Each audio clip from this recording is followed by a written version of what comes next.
Hello students, this is Komal, your SST educator. Welcome back to your favorite channel Magnet Brains. Magnet Brains आपको provide कराता है high quality education, वो भी free of cost. Kindergarten से लेके class 12 तक CBSE board के courses के साथ साथ आपको अदर स्टेट बोर्ड के भी कोर्सेज अवेलेबल है इन हिंदी मीडियम, जैसे कि UP board, Bihar board, Delhi board के कोर्सेज प्रॉपर सिस्टमैटिक वे में। कोई दिक्कत भाई आपको नहीं होगी। डेली प्रैक्टिस सेट्स के क्वेश्चंस भी मिलेंगे, प्रैक्टिस भी करते जाइएगा। ई बुक्स और ई नोट्स के लिंक आपको डिस्क्रिप्शन बॉक्स में अवेलेबल है, तो भटकने की बात नहीं बनती है। आज हम क्या करेंगे, हम करने वाले हैं चैप्टर का कंप्लीट रिवीजन। चैप्टर पढ़ चुके हैं हमने एनसीईआरटी सॉल्यूशंस भी किए, हमने एमसीक्यूज भी किए, हमने एमआईक्यूज भी किए हैं, बट एक रिवीजन तो बनता है कि 70% जो तब समझ में आया होगा तो उसको 100% तक मुझे खींच के कैसे भी करके भाई लाना ही लाना है। आपको क्या करना है भाई, आप भी खींच के अपने दोस्तों को ले आए, उन्हें शेयर कर दीजिए भाई ये जो है लिंक वीडियो की, ताकि वो भी आके सेशन को ज्वाइन करे। कमेंट करने के लिए रेडी रहिएगा, क्यों? क्योंकि ये रिवीजन है। रिवीजन दैट मीन्स रिवाइज हो रही हैं चीजें जो हम पढ़ चुके हैं, कुछ इसमें नया अलग नहीं है, ठीक है। और लाइक कर दीजिए, जैसे कि मैं हमेशा कहती हूँ मेरे मोटिवेशन के लिए फटाफट से लाइक कर दो बिना टाइम वेस्ट करे, फिर हम आगे बढ़ते हैं, ठीक है। कर दिया लाइक, चल। Mary in the library start कैसे हुआ था हमारा चैप्टर, हमने देखा था ना। हमारा चैप्टर स्टार्ट हुआ था जब मैरी लाइब्रेरी में गई हुई थी। इसको यहां से समझना जरूरी है ना। As the bell rang, the teacher asked the students to follow him because they were going to the library for the first time. ये कौन है? ये है मैरी, बड़ी ही प्यारी सी हंसमुख सी मैरी। टीचर भाई जब बेल बजी स्कूल की, तो टीचर ने क्या कहा कि आइए मुझे फॉलो करिए, मैं आपको कहाँ लेके जाऊंगा, मैं आपको लाइब्रेरी लेके जाऊंगा। और ये जो स्टूडेंट्स है लाइब्रेरी कैसे जा रहे थे? फॉर द फर्स्ट टाइम, बहुत ही पहली बार ये लाइब्रेरी जा रहे थे। When Mary stepped inside, she found that the library was much larger than their classroom. जब मैरी क्लास मतलब लाइब्रेरी के अंदर गई तो उसे लगा अरे ये तो बहुत बड़ी सी मतलब लाइब्रेरी है ना, बहुत बड़ी सी लाइब्रेरी है। और क्या है, ये तो हमारे क्लासरूम से भी बड़ी है। उनको तो लगता है ना, स्टूडेंट्स को जब पहली बार गए हैं तो लगेगा कि अरे ये तो क्लासरूम से भी बड़ी है, यहाँ पे शेल्फ्स हैं, यहाँ पे इतनी सारी बुक्स रखी, सोचते हैं ठीक है, और इतनी सारी बुक्स रखी कोई पढ़ता होगा। And there were so many shelves and full of books. Shelf बनी हुई थी जिन पे बुक रखी रहती है, बहुत सारी बुक थी। तो मेरी सोच में पड़ गई अरे इतना सारा सब कुछ है, बाप रे। मैं तो भाई वो बहुत ज्यादा सोचने लगी इस चीज को कि अरे वाह ये क्या है, ठीक है। आगे बढ़े, चल। Okay, in one corner was क्या था भाई? Cupboard filled with large old volumes. एक कॉर्नर में कबर्ड था जहां पे ओल्ड वॉल्यूम्स मतलब आप ही समझ जाइए बुक्स रखी थी। वॉल्यूम को आप क्या कह सकते हैं? वॉल्यूम मतलब भाई बुक रखी हुई थी, ठीक है। वॉल्यूम मतलब बुक, क्या रखी हुई थी? बुक्स रखी हुई थी। ओल्ड वॉल्यूम्स यानी old books. Seeing her trying to open the cupboard, the teacher said that cupboard has very special books on different religion. अब जब वो कबर्ड ओपन करने लग गए, क्योंकि क्यूरियस होते हैं, आपकी तरह लिटिल साइंटिस्ट है वो भी, तो क्यूरियस थी कि ये क्या है, ये क्या रखा है एक कॉर्नर पे, है ना, ओल्ड बुक से कबर्ड। वो ओपन करने लगी। That cupboard has very special books on different religions. किसने कहा? टीचर ने कहा। कि जब टीचर ने देखा होगा कि भाई जो है मैरी जो है कबर्ड ओपन करने को ट्राई कर रही है, तो उन्होंने बोला होगा कि अरे ये जो कबर्ड है ना, इसमें क्या है? इसमें बहुत ही स्पेशल बुक्स हैं। क्यों स्पेशल है? ये हर रिलीजन से रिलेटेड मतलब स्पेशल बुक्स रखी हुई हैं अलग अलग रिलीजन्स की। Did you know that we have a set of the Vedas? वो टीचर कह रहे हैं कि क्या तुम्हें पता है हमारे पास वेदास के क्या है? हमारे पास वेदास के सेट है। Did you know that? तो मैरी ने कहा what are the Vedas? Mary wondered. अब मैरी सोचने लग गई कि ये वेदास क्या होते हैं। मैरी वंडर करने लग गई। तो हमें क्या करना है? Let us find out. अब हम फाइंड आउट करेंगे कि वेद क्या होते हैं।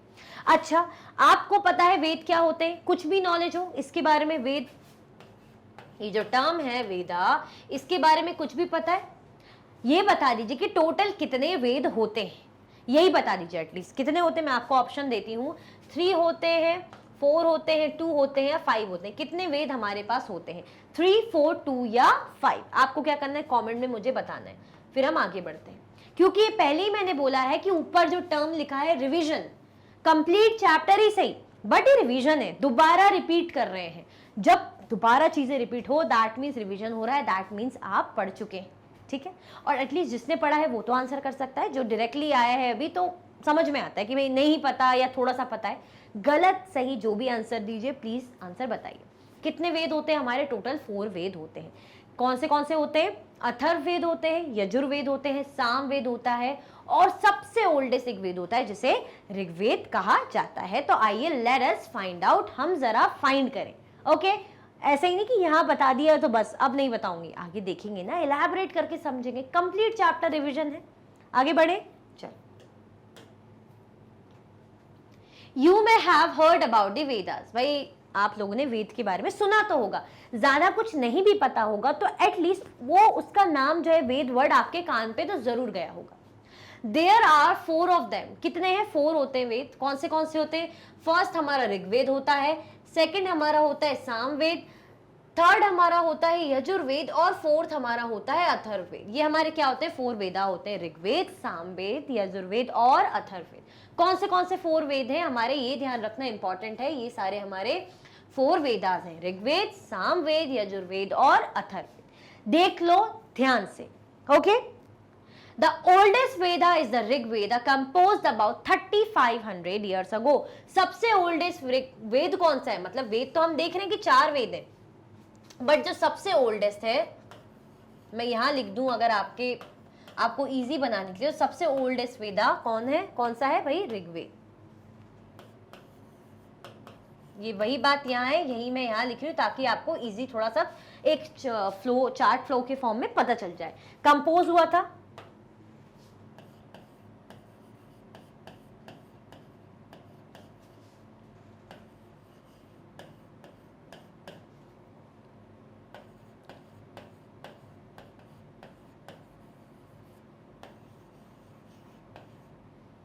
कंपोज हुआ था 3500 ईयर्स अगो। कब कंपोज हुआ था? कंपोज हुआ था 3500 ईयर्स अगो।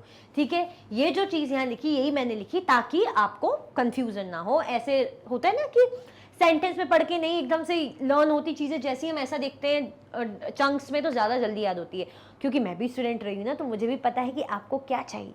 ठीक है, okay. The Rig Veda includes more than 1000 hymns called Sukta or well said. Rigveda क्या मतलब ऋग्वेद के अंदर क्या इंक्लूडेड रहता है? More than 1000 of hymns, मतलब hymns को अच्छा क्या बोलते हैं मैंने बताया था, more than 1000 of hymns। तो ये hymns क्या होते हैं? जिनको हम क्या कह रहे हैं? जिनको हम कह रहे हैं called सुक्ता। जिनको हम क्या कह रहे हैं? जिनको हम कह रहे हैं सुक्ता, जिसका मतलब होता है वेल सेड। जिसको हम क्या कह रहे हैं? जिसको हम सुक्ता कह रहे हैं, जिसका मतलब होता है वेल सेड। तो ये हाइम्स क्या होते हैं बताएंगे? हाइम्स मतलब होता है भजन।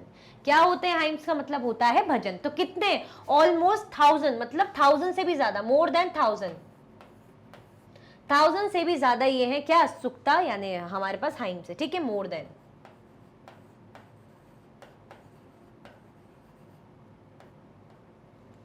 These hymns are in praise of various gods and goddesses. ये क्यों है? ये hymns है for praising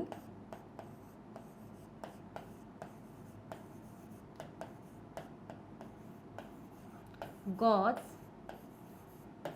and, हमें क्या बोले? gods and goddesses। Gods and goddesses को प्रेज करने के लिए है। मैंने इसलिए ऐसा लिखा है, ऐसे देखोगे ना तो जल्दी याद हो जाएगा। इसको रिवाइज करें। क्या ही कह रहे हैं? हमारे पास टोटल वेद कितने होते हैं? हमारे पास टोटल 4 वेद होते हैं। ठीक है, अथर्ववेद, यजुर्वेद, ऋग्वेद, सामवेद। बात करें हम ओल्डेस्ट वेद की, सबसे पुराना वेद हमारा होता है ओल्डेस्ट वेद ऋग्वेद। ठीक है, आप क्या करो, इसका स्क्रीनशॉट भी ले सकते हो, इजीली समझ में आ जाएगा। ठीक है, ये देखा हमने, पहला पॉइंट देखा हमने ओल्डेस्ट वेद, पहला पॉइंट देखा हमने ओल्डेस्ट वेद है। ठीक है, जो है ऋग्वेद। ऋग्वेद है ओल्डेस्ट वेद। कब कंपोज हुआ था? 3500 ईयर्स अगो। ठीक है, 3500 ईयर्स अगो कंपोज हुआ था। 3500 ईयर्स अगो कंपोज हुआ था। ये फर्स्ट पॉइंट में ले लेते हैं। सेकंड हम लेंगे मोर देन। मोर देन कितनी हाइम्स है इसमें? मोर देन इसमें हजारों से भी ज्यादा, मतलब 1000 से भी ज्यादा हाइम्स है, यानी भजन है, जिसको सुक्ता बोलते हैं, जिसका मतलब होता है वेल सेड। ठीक है, ये है। क्यों होते हैं ये है फॉर प्रेजिंग ऑफ गॉड, मतलब हम भजन क्यों गा रहे हैं, हम गॉड को प्रेज करने के लिए, गॉड्स और गॉडेसेस को, मतलब देवी और देवताओं को प्रेज करने के लिए ये क्या करते हैं, हम भजन गाते हैं। अब मैं आपको समझाऊं, हम जैसे भजन सुनते हैं, सुने होंगे आप लोगों ने, मंदिरों में होते हैं, घर में होते हैं ना, भजन वजन फंक्शन में करवा लेते हैं, कभी कभी कुछ होता है तो भजन में क्या देखते हैं हम, कोई भी भगवान से रिलेटेड ही भजन होते हैं ना। ऐसा तो है नहीं कोई मूवी से रिलेटेड भजन गा लिए कि मूवी के टर्म्स यूज करे, किसी हीरो या एक्ट्रेस के लिए गा लिए, ऐसा तो नहीं है। हम भगवानों के लिए गाते हैं कि कुछ भी भगवान ने कुछ मटकी फोड़ी उसके लिए, किसी राक्षस को मारा उसके लिए, किसी देवी ने किसी को मारा, मतलब किसी राक्षस को मारा उसके लिए, कुछ देवी का जन्म हुआ उस पे बेसिस, तो इन पर बेस्ड भजन होते हैं। तो हम क्या करते हैं, हम देवी और देवताओं को क्या कर रहे हैं, प्रेस कर रहे हैं इन भजन के थ्रू। आया समझ में, देवी और देवताओं को हम प्रेस कर रहे हैं इन हाइम्स यानी भजन के थ्रू। तो ओल्डेस्ट वेद कौन सा है, हमारा ऋग्वेद। मैं फिर से बता रही हूं, इंपॉर्टेंट है, इंपॉर्टेंट है भाई, यहां से ही शुरुआत इंपॉर्टेंट है। ओल्डेस्ट वेदा है, आप स्क्रीनशॉट ले लो फटाफट से। फर्स्ट पॉइंट में ओल्डेस्ट वेद, जिसको ऋग्वेद बोलते हैं, कंपोज हुआ था 3500 ईयर्स अगो। ठीक है भाई, मोर देन 1000 हाइम्स भजन हमें से मिलेंगे, जिसे सुक्ता बोलते हैं। Well said. क्यों होते हैं ये, for praising gods and goddesses, क्या करने के लिए भाई, गॉड्स एंड गॉडेसेस को प्रेज करने के लिए। जो भी अब ऐसे पॉइंट्स रहेंगे ना, मैं आपको ऐसे चार्ट फ्लो की फॉर्म में बताऊंगी, आप स्क्रीनशॉट ले लिया करो तो आपको इजी पड़ जाएगा। ठीक है, आया समझ में, आगे बढ़े। चलो अच्छा, चलो ये तो समझ लिए हमने, आपने ये कर दिया भाई, लाइक करा आपने, फटाफट से लाइक कर दो, अगर लाइक नहीं करा फटाफट से लाइक कर दीजिए। कर दिया लाइक, चलो आगे बढ़ते। 3 gods are specially important, 3 gods को स्पेशली इंपॉर्टेंट माना गया था। अच्छा कौन से गॉड थे, 3 गॉड्स,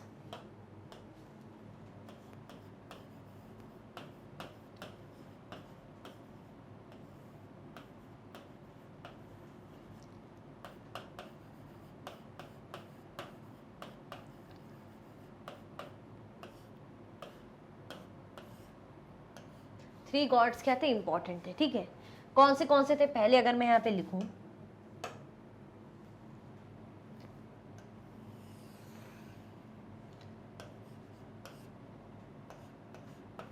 अग्नि गॉड थे, जिन्हें बोलते थे गॉड ऑफ फायर। ठीक है, अभी मैं नहीं लिख रही, अभी मैं डायरेक्टली लिख रही हूं। देन हमारे थे इंद्र, जिन्हें वॉरियर गॉड भी कहा जाता है। थर्ड है हमारे सोमा, जो एक प्लांट है जिससे स्पेशल टाइप की ड्रिंक बनाई जाती है। अब अगर मैं यहां लिखूं अग्नि, गॉड ऑफ फायर। ठीक है, इंद्र वॉरियर गॉड। अभी मैं हटूंगी तो आप स्क्रीनशॉट ले लेना, ऐसा मत सोचना कि अरे मैम तो हट ही नहीं रही, हम कहां से देखें।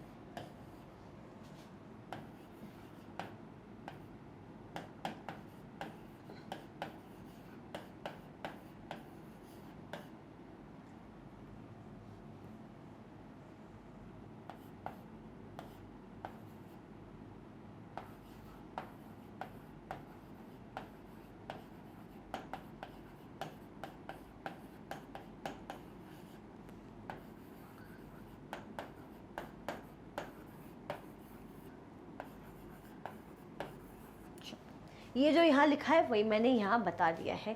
क्या कह रहे हैं, 3 गॉड इंपॉर्टेंट माने जाते थे। कौन से गॉड थे, अग्नि, वो किसके गॉड थे, गॉड ऑफ फायर। मैंने लिखा है किसके गॉड थे, गॉड ऑफ फायर। इंद्र जो गॉड थे वो वॉरियर गॉड थे। वॉरियर मतलब जो भाई, वॉरियर का काम क्या होता है, एक वॉरियर जो वॉरियर है उसका काम क्या होगा, वॉर करना, लड़ाई करना, युद्ध करना। वैसी वाली लड़ाई नहीं कि मारा पीटी, चाटा मार दिया, डंडा मार दिया, नहीं, युद्ध वाली, बैटल फील्ड में जो जाए, युद्ध मैदान में जाए, वो वाली। सोम जो देवता थे, सोमा होता है एक टाइप का प्लांट, एक ऐसा प्लांट होता है जिसमें से क्या होती है, स्पेशल टाइप की ड्रिंक बनाई जाती है, तो वो वाला प्लांट होता है जिसको बोलते हैं सोम। ठीक है, तो अग्नि जो फायर के गॉड होते हैं, इंद्र जिन्हें वॉरियर गॉड बोला जाता है, सोम एक ऐसे टाइप का प्लांट जिससे ड्रिंक बनती है स्पेशल टाइप की। ठीक है, तो इसीलिए ये क्या थे, इंपॉर्टेंट माने जाते थे। लिखा है ना, 3 गॉड्स वर इंपॉर्टेंट।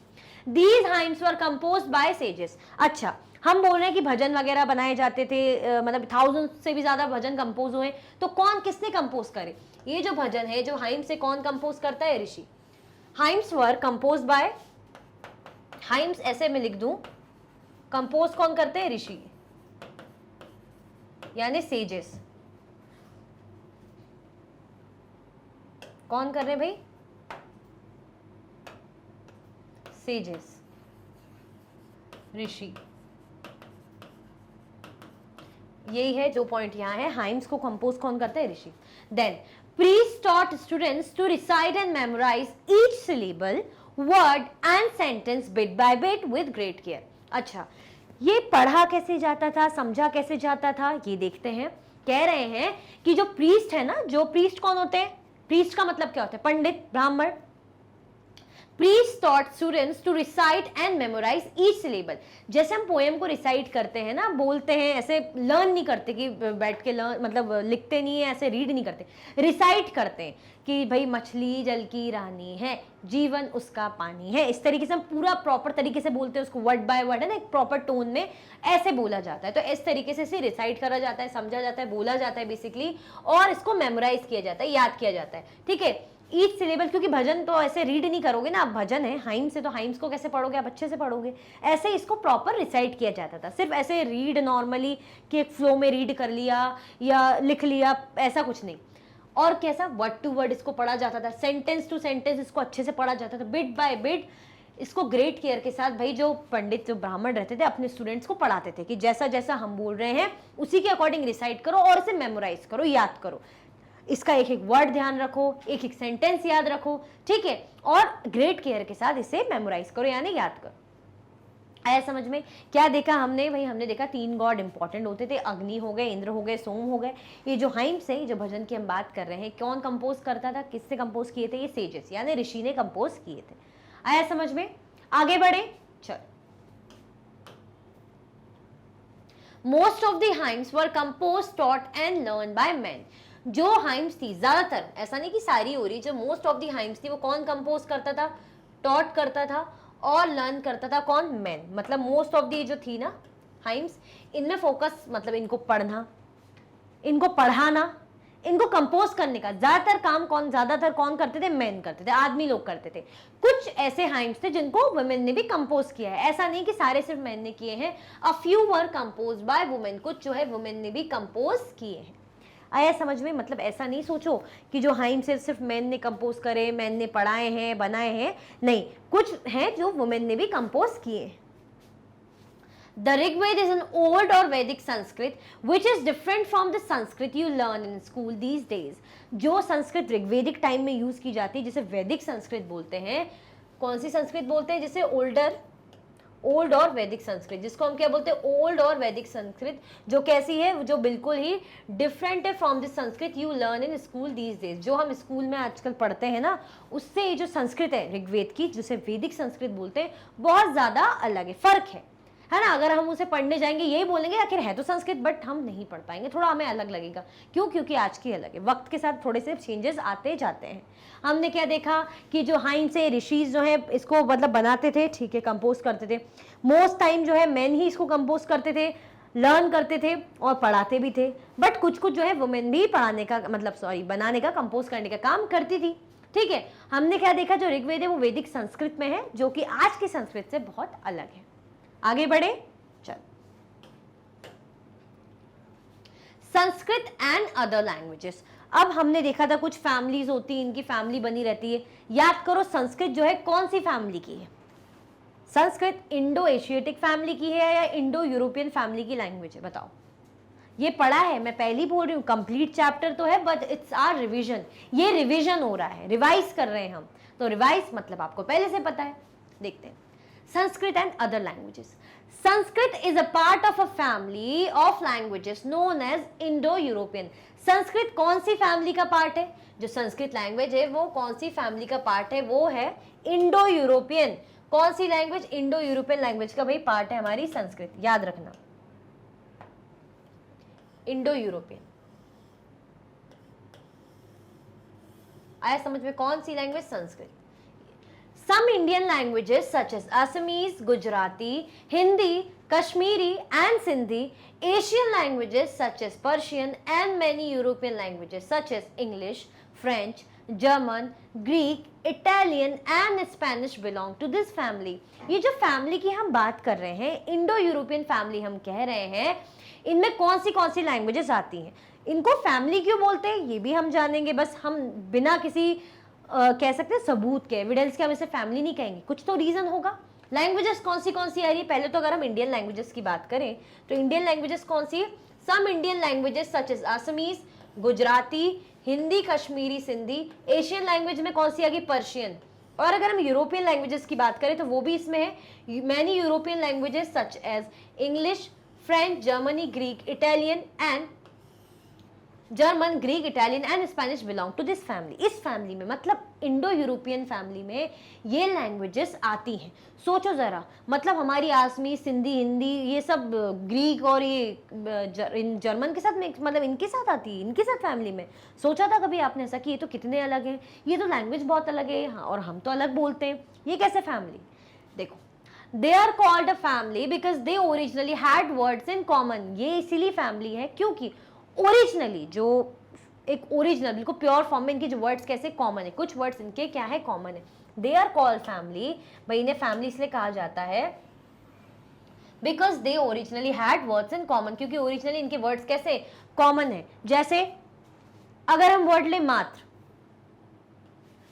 जिसको संस्कृत में बोलते हैं, फिर हम वर्ड ले माँ, जिसे हिंदी में बोलते हैं, और फिर हम वर्ड ले मदर, जिसको इंग्लिश में बोलते हैं। आया समझ में? तो ये क्या है? ये बता रहे कि इनमें कुछ ना कुछ कॉमन है, ओरिजिनली मतलब इनमें कॉमन है, इसीलिए फैमिली है। ऐसे ही हम फैमिली नहीं बोलेंगे जब तक कॉमन नहीं होगा, फैमिली क्यों बोलेंगे? हम बोलते हैं अरे तू तो मेरे जैसा है, तो तू मेरा दोस्त है, तभी तो हम किसी को अपना बनाते हैं कि भाई ऐसा लगता है कि भाई ट्यूनिंग सेट हो रही है, वाइब्स मैच हो रही है, एक जैसे लग रहे हैं, इसीलिए। ऐसे ही थोड़ी कि किसी को भी ऐसे ही थोड़ी कि किसी को भी जो है फैमिली बना लेंगे। इंडो यूरोपियन इसलिए क्योंकि इनके जो ओरिजिनल वर्ड्स हैं इनमें कुछ कॉमन है। आया समझ में? कोई कंफ्यूजन तो नहीं? और संस्कृत क्या है? संस्कृत हमारी इंडो यूरोपियन फैमिली से बिलोंग करती है। कौन सी फैमिली से बिलोंग करती है संस्कृत? Indo European. जो सोचा भी नहीं होगा, इंडो तो चलो समझ में आ रहा, बट यूरोपियन, बट हाँ है। आया समझ में? आगे बढ़े, चलो। Do you notice any similarities? कुछ सिमिलैरिटीज आपने नोटिस करी? हाँ, देखिए हमने सिमिलैरिटीज, मात्र, माँ, है ना, mother. Other languages used in the subcontinent belong to different families. अगर हम अदर लैंग्वेजेस की बात करें, use in subcontinent belong to different families, मतलब जो सबकॉन्टिनेंट है, जो हमारा सबकॉन्टिनेंट हम इसको लेके बोलते हैं सबकॉन्टिनेंट, जिसमें सारा सब कुछ है। अभी ये भी इंक्लूडेड है, ये भी, यहाँ से सब इंक्लूडेड है। मतलब पहले ऐसा नहीं था ना कि इंडिया अभी अलग हो रखा है, पहले तो सब एक था। तो जो सब कॉन्टिनेंट की बात करें तो अलग अलग फैमिली से बहुत सी लैंग्वेजेस बिलोंग करती है। कैसे? जैसे those use in north east belong to the Tibeto Burman family. मतलब जो स्टेट्स यहाँ पे नॉर्थ ईस्ट साइड में हमें मिलेंगे, नॉर्थ होता है, ईस्ट होता है ना, मतलब इस साइड में जो भी हमें स्टेट्स मिलेंगे, ये कैसी, कौन सी फैमिली से बिलोंग करेंगे? ये बिलोंग करेंगे तिब्बतो और बर्मन फैमिली। यहाँ पे तिब्बत और बर्मा है ना, है कि नहीं इस साइड? तो इनसे थोड़ा मैच खाता हुआ इनके वर्ड्स मिलेंगे नॉर्थ ईस्ट स्टेट्स के। ऐसे ही Tamil, Telugu, Kannada and Malayalam belong to the Dravidian family. और ये जो तमिल है, तेलुगु है, कन्नड़ है, मलयालम है, किस फैमिली से बिलोंग करेंगे? द्रविडियन फैमिली से बिलोंग करेंगे। And the languages spoken in Jharkhand and parts of the central India belong to the Austro Asiatic family. कौन सी लैंग्वेज? जो लैंग्वेजेस झारखंड और सेंट्रल इंडिया ने मध्य भारत में यूज की जाती है ना, वो कहाँ से बिलोंग करेगी? वो ऑस्ट्रो एशियाटिक फैमिली से। ठीक है, इसको येलो से कर देती हूँ, अलग ही हाईलाइट होगा, समझ में आ जाएगा। ठीक है, ऑस्ट्रो एशियाटिक फैमिली। ऐसे ये कहाँ से? ये है तिब्बतो बर्मन, ये है द्रविडियन। और हमारी संस्कृत, हिंदी तो हम देख ही रहे, कौन सी? Indo European. तो ऐसे ही हम बात करें कि भाई अलग अलग मतलब सब कॉन्टिनेंट के स्टेट्स हैं क्या? ये जो हमारे इंडिया में, अगर हम इंडिया का लेके चले, तमिल, तेलुगु, असमीज, हिंदी, संस्कृत, ये जो भी है, झारखंडी, ये जो लैंग्वेजेस हैं, ये तो हम यही बोल के चलते कि इंडिया के अंदर इतनी सारी लैंग्वेज है, बट इनकी फैमिलीज अलग अलग है। क्यों? क्योंकि इनके वर्ड्स किसी और से कॉमन होते हैं। जैसे हम बोलेंगे कि भाई तमिल, तेलुगु तो हमारे इंडिया का है, बट इनका फैमिली अलग है। इनकी फैमिली कौन सी? Dravidian family. दैट मीन्स इनकी लैंग्वेज जो द्रविडियन फैमिली इनकी कॉमन होगी। ऐसे ही तिब्बतो बर्मन फैमिली, यानी नॉर्थ ईस्ट स्टेट्स में जो भी लैंग्वेजेस बोली जाती हैं वो तिब्बतो बर्मन फैमिली से, मतलब वहां की लैंग्वेजेस से मैच करती होंगी, मतलब कुछ तो ओरिजिनल चीजें उनकी कॉमन होंगी। आया समझ में? जैसे हमने यूरोपियन और इंडियन लैंग्वेजेस का एग्जांपल देखा था कि इनमें वर्ड ऐसे कॉमन आ रहा है, इसीलिए ये फैमिली है। अब कोई कंफ्यूजन, दिक्कत तो नहीं? आगे बढ़े, चल। पहले तो आगे बढ़ने से पहले आप क्या कर दो, फटाफट से लाइक कर दो, फिर हम आगे बढ़ते हैं। लाइक करो फटाफट से। कर दिया लाइक? कमेंट कर दो कि हाँ मैम समझ में आ गई है हमें फैमिली, ठीक है। चलो, the books we use are written and printed. हम जो बुक्स यूज करते हैं आजकल वो कैसी होती है? रिटन मिलती है, प्रिंटेड मिलती है कि नहीं मिलती? मिलती है ना। The Rigveda was recited and heard rather than read. जो ऋग्वेद थे वो ऐसे प्रिंटेड रिटन तो नहीं मिलते थे, वो क्या करा जाता था, उनको रिसाइट किया जाता था और उनको सुना जाता था, ऐसे बोला जाता था और सुना जाता था, सिर्फ रीड करने के बजाय। मतलब जो हम रीड करते ना बैठ के, हाँ ऐसा ऐसा नहीं, उसको रिसाइट किया जाता था, बोला जाता था और उसको सुना जाता था। ऐसे बिल्कुल रीड ऐसे नहीं किया जाता कि बस रीड कर दिया, ठीक है। It was written down several centuries after it was first composed and printed less than 200 years ago। मतलब कंपोज कब हुआ था अगर हम बोल रहे हैं तो हमने कहा था 3500 years ago कंपोज हुआ था, ठीक है। हुआ था कि नहीं हुआ था? अब 3500 years ago कंपोज हुआ था, यानी उसके कितने सालों बाद ये क्या हुआ होगा, इसको लिखा गया होगा। It was written down several centuries after was first composed।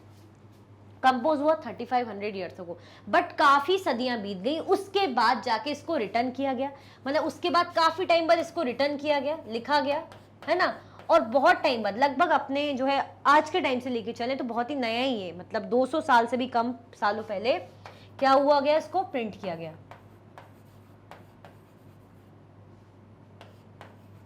Less than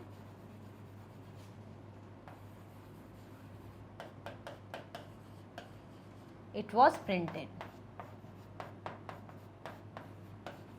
मतलब आप समझेंगे डिफरेंस, देखेंगे कि 3500 ईयर्स अगो हमारा जो है ऋग्वेद कंपोज हुआ था, है ना। हमारा ऋग्वेद जो कंपोज हुआ था 3500 ईयर्स अगो, और रिटर्न कब हुआ? काफी सेंचुरीज के बाद, सेवरल सेंचुरीज के बाद इसको लिखा गया। अब प्रिंट कब किया गया? लगभग अभी अभी का नया नया, मतलब समझो अब 3500 ईयर्स अगो ऋग्वेद कंपोज हुआ, तो प्रिंट कब हुआ? अब हुआ, लगभग 200 साल से भी कम टाइम पहले, तो नया नया ही है। मतलब इससे पहले कैसे, अब हम बात करें ऋग्वेद की, तो कैसे पास होता था जनरेशन टू जनरेशन, मतलब 3500 ईयर्स से 200 ईयर्स अगो तक का सफर, या अभी तक का सफर कैसे तय करा गया? लर्न कराया जाता था, मेमोराइज किया जाता था, जनरेशन टू जनरेशन जो है पास किया जाता था कि रिसाइट करो, मेमोराइज करो, वर्ड टू वर्ड।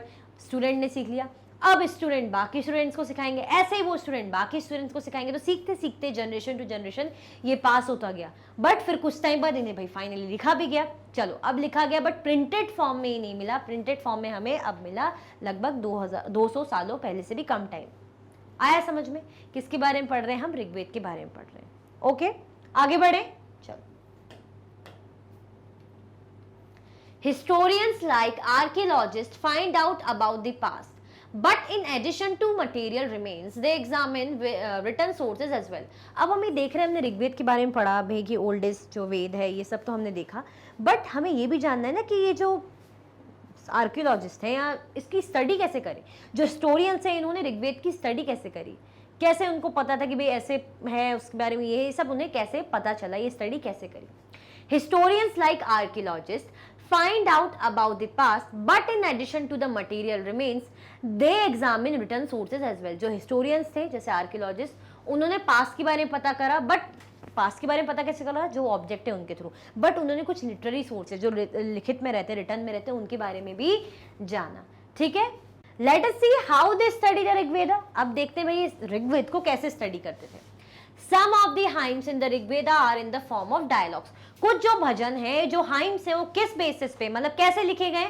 डायलॉगिक फॉर्म में, डायलॉग वर्जन में। मतलब डायलॉग में हमें ऐसे दिखेंगे तो समझ में आएगा भाई ऋग्वेद ऐसे हाइम्स जो है लिखे गए, कैसे? Dialogue version.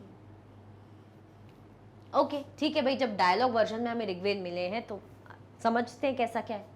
This is a part of one such hymn, a dialogue between a sage named Vishwamitra and two rivers, Bias and Satluj, that were worshipped as goddesses। अगर हम बात करें, क्या बोल रहे हैं कि ऐसे ही एक हाइम है, ऐसे एक भजन टाइप का है, वो क्या कह रहे हैं, उसमें एक डायलॉग है। डायलॉग में किसके बिटवीन है डायलॉग? एक सेज, सेज का मतलब हमने देखा था ऋषि, किन के बीच में सेज, वो कौन है? वो ऋषि मुनि, वो विश्वामित्र है, और दो रिवर के बीच में बात हो रही है। दो रिवर कौन सी?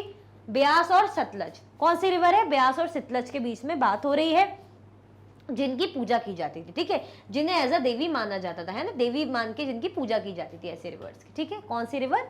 सतलज और ब्यास। आया समझ में? तो ये कह रहे हैं कि पता कैसे करते थे, तो वैसे तो नॉर्मली हम देखते थे कि ये जो है हमारे हिस्टोरियंस हैं भाई क्यूरियस रहते ही हैं, आदत ही रहती कुछ ना कुछ पता लगाने की। तो कैसे पता लगाते थे? पता लगाया इन्होंने इस तरीके से कि हाँ भाई ये तो ऑब्जेक्ट है, ये सिक्का मिल गया, ये किताब मिल गई, ये मूर्ति मिल गई, ये ईंट पत्थर मिल गए इस जमाने के, तो पता लग जाता था। बट कुछ कुछ पता कैसे लगता था? रिटर्न सोर्सेज से। जो रिटर्न में सोर्सेज मिलते थे उनसे भी इंफॉर्मेशन मिल जाती थी कि रिटर्न में है तो यानी इसमें ऐसा ऐसा ऐसा है। अब ऋग्वेद का कैसे पता चला?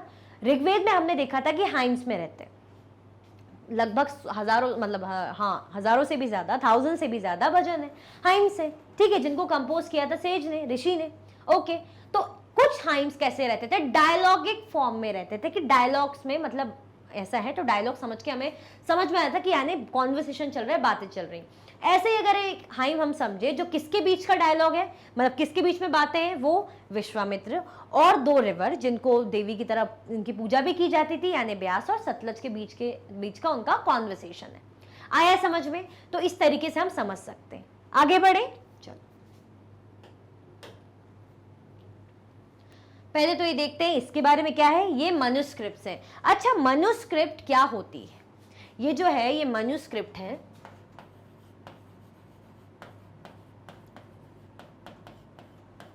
ये मनुस्क्रिप्ट है। ओके ठीक है भाई, हमने देख लिया ये मनुस्क्रिप्ट है। तो मनुस्क्रिप्ट होती क्या है बताइए? हमने चैप्टर फर्स्ट में, हाँ चैप्टर फर्स्ट में बहुत अच्छे से पढ़ा है।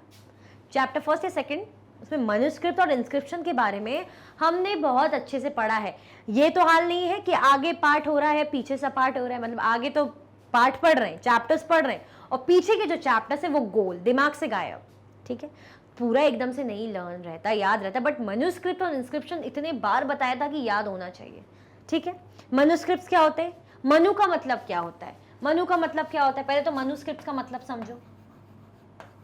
इसलिए समझा रही क्योंकि पुराना भी है, ऐसा नहीं कि यहाँ पे पढ़ रहे हैं तो मैम क्या जरूरत है आपको, आगे पिछले जो चैप्टर हम पढ़ चुके हैं, लास्ट चैप्टर्स, प्रीवियस चैप्टर्स में इसका है, तो ये समझो, जरूरी है। मनु का मतलब होता है हैंड, और स्क्रिप्ट का मतलब तो होता है हम लिखना। तो बेसिकली मनुस्क्रिप्ट क्या होते हैं? हैंड रिटन होते हैं, हाथों से लिखे गए स्क्रिप्ट होती है, ठीक है। अब ऐसे ही हाथों से लिखी हुई किसकी स्क्रिप्ट है? ये ऋग्वेद की।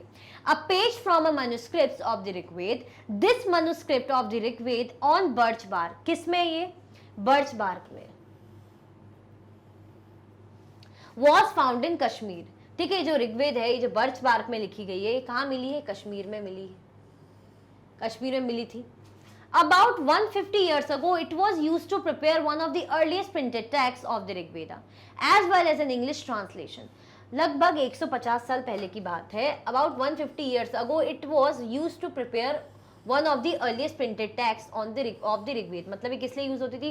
टेक्स्ट प्रिपेयर करने के लिए। किसके? ऋग्वेदा के। लगभग 150 साल पहले।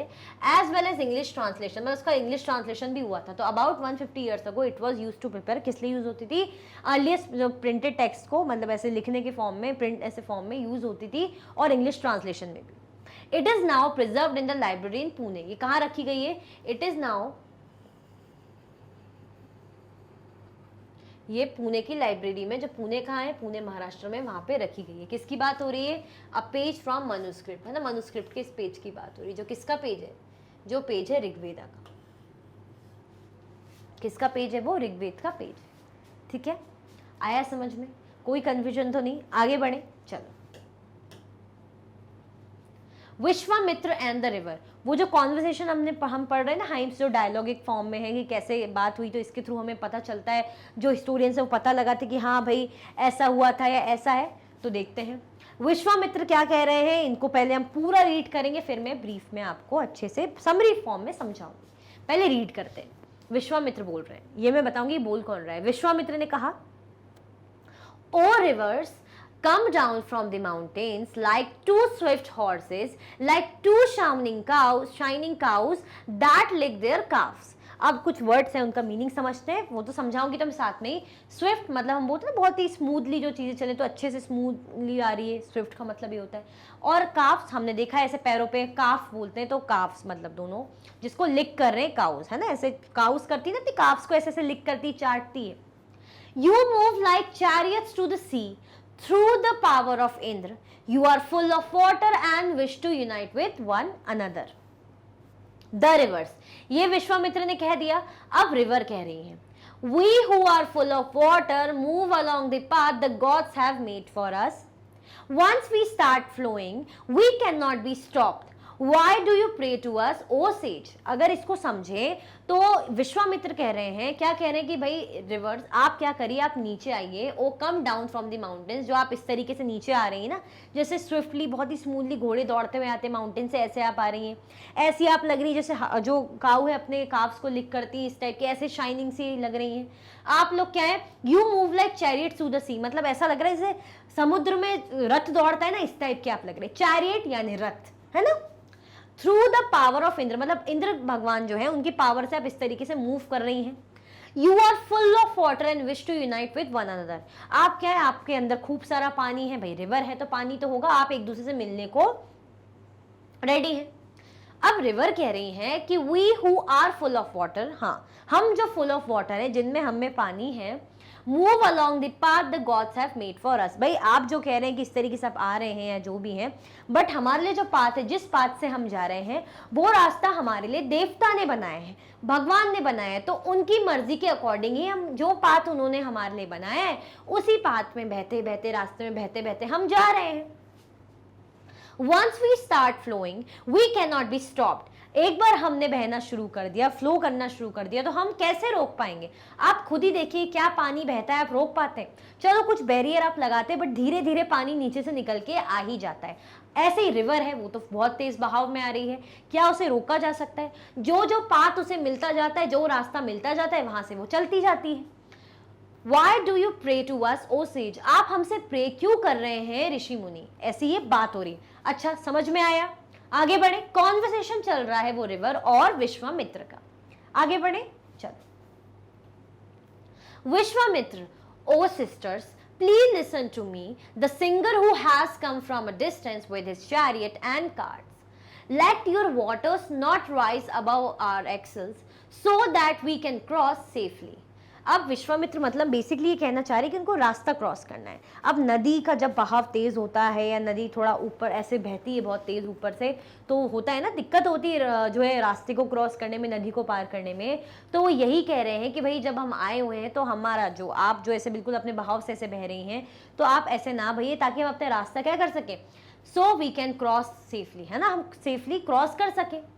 The rivers, We will listen to your prayer so that you can cross safely. River कह रही है कि ठीक है, हम आपकी प्रेयर को, आप जो हमसे प्रार्थना कर रहे हैं उसको हम सुनेंगे, ताकि आप जो है सेफली रिवर को क्रॉस कर पाओ। Historians point out that this hymn was composed in the area where these rivers flow.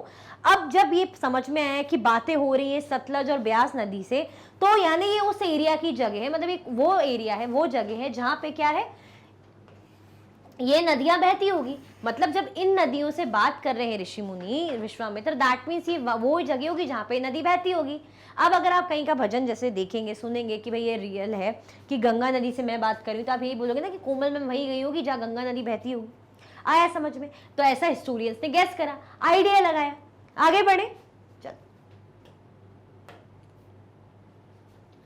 They also suggested that the sage lived in a society where horses and cows were valued animals. उन्होंने ये भी बताया कि भाई जो ऋषि मुनि रहते थे वो ऐसी सोसाइटी में रहते थे जहाँ पे हॉर्स, है ना, और काउस को क्या माना जाता था, वैल्यूड एनिमल्स। ऑब्वियसली जब हम हाइम वो पढ़ रहे थे डायलॉग्स, तो उसमें देखा था ना कि कंपैरिजन कर रहे थे कि आप स्विफ्टली हॉर्स की तरह आ रहे हैं, आप काउस की तरह से काफ्स को लिख कर, इस तरीके से शाइनिंग, ऐसी बात हो रही थी। किसका एग्जांपल ले रहे थे? हॉर्स और काउ का। दैट मीन्स इनको इंपॉर्टेंट एनिमल्स माना जाता था उस जमाने में।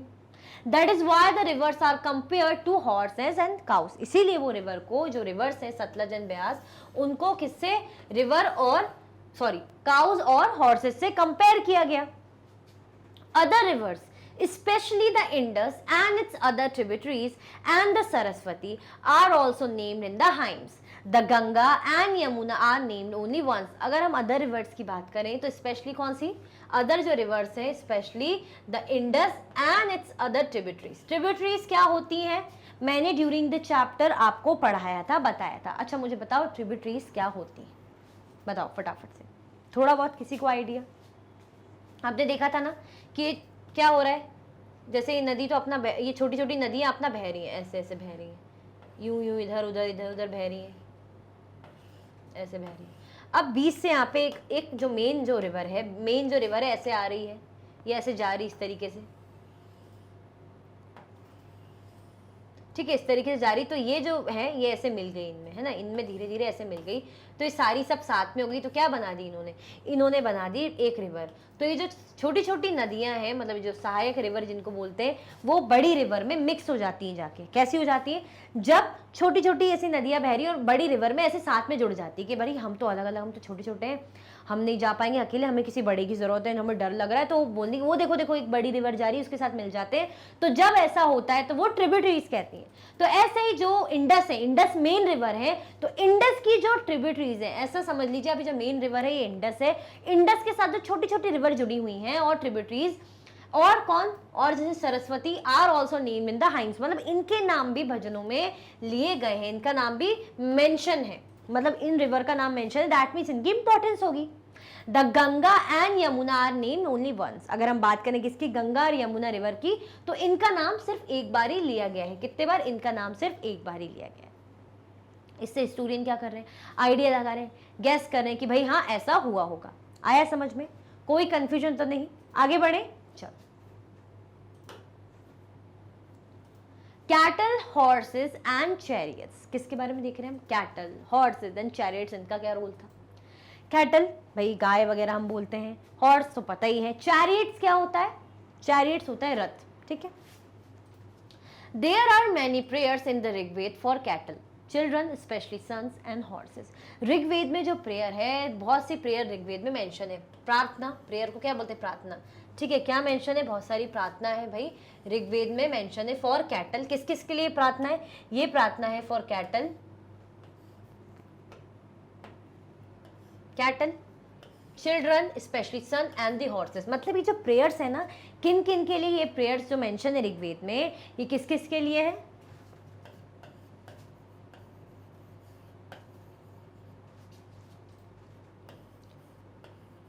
प्रेयर्स आर फॉर, किस किस के लिए प्रेयर्स है? कैटल,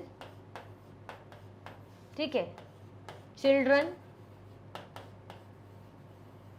चिल्ड्रन में भी कौन? Specially sun,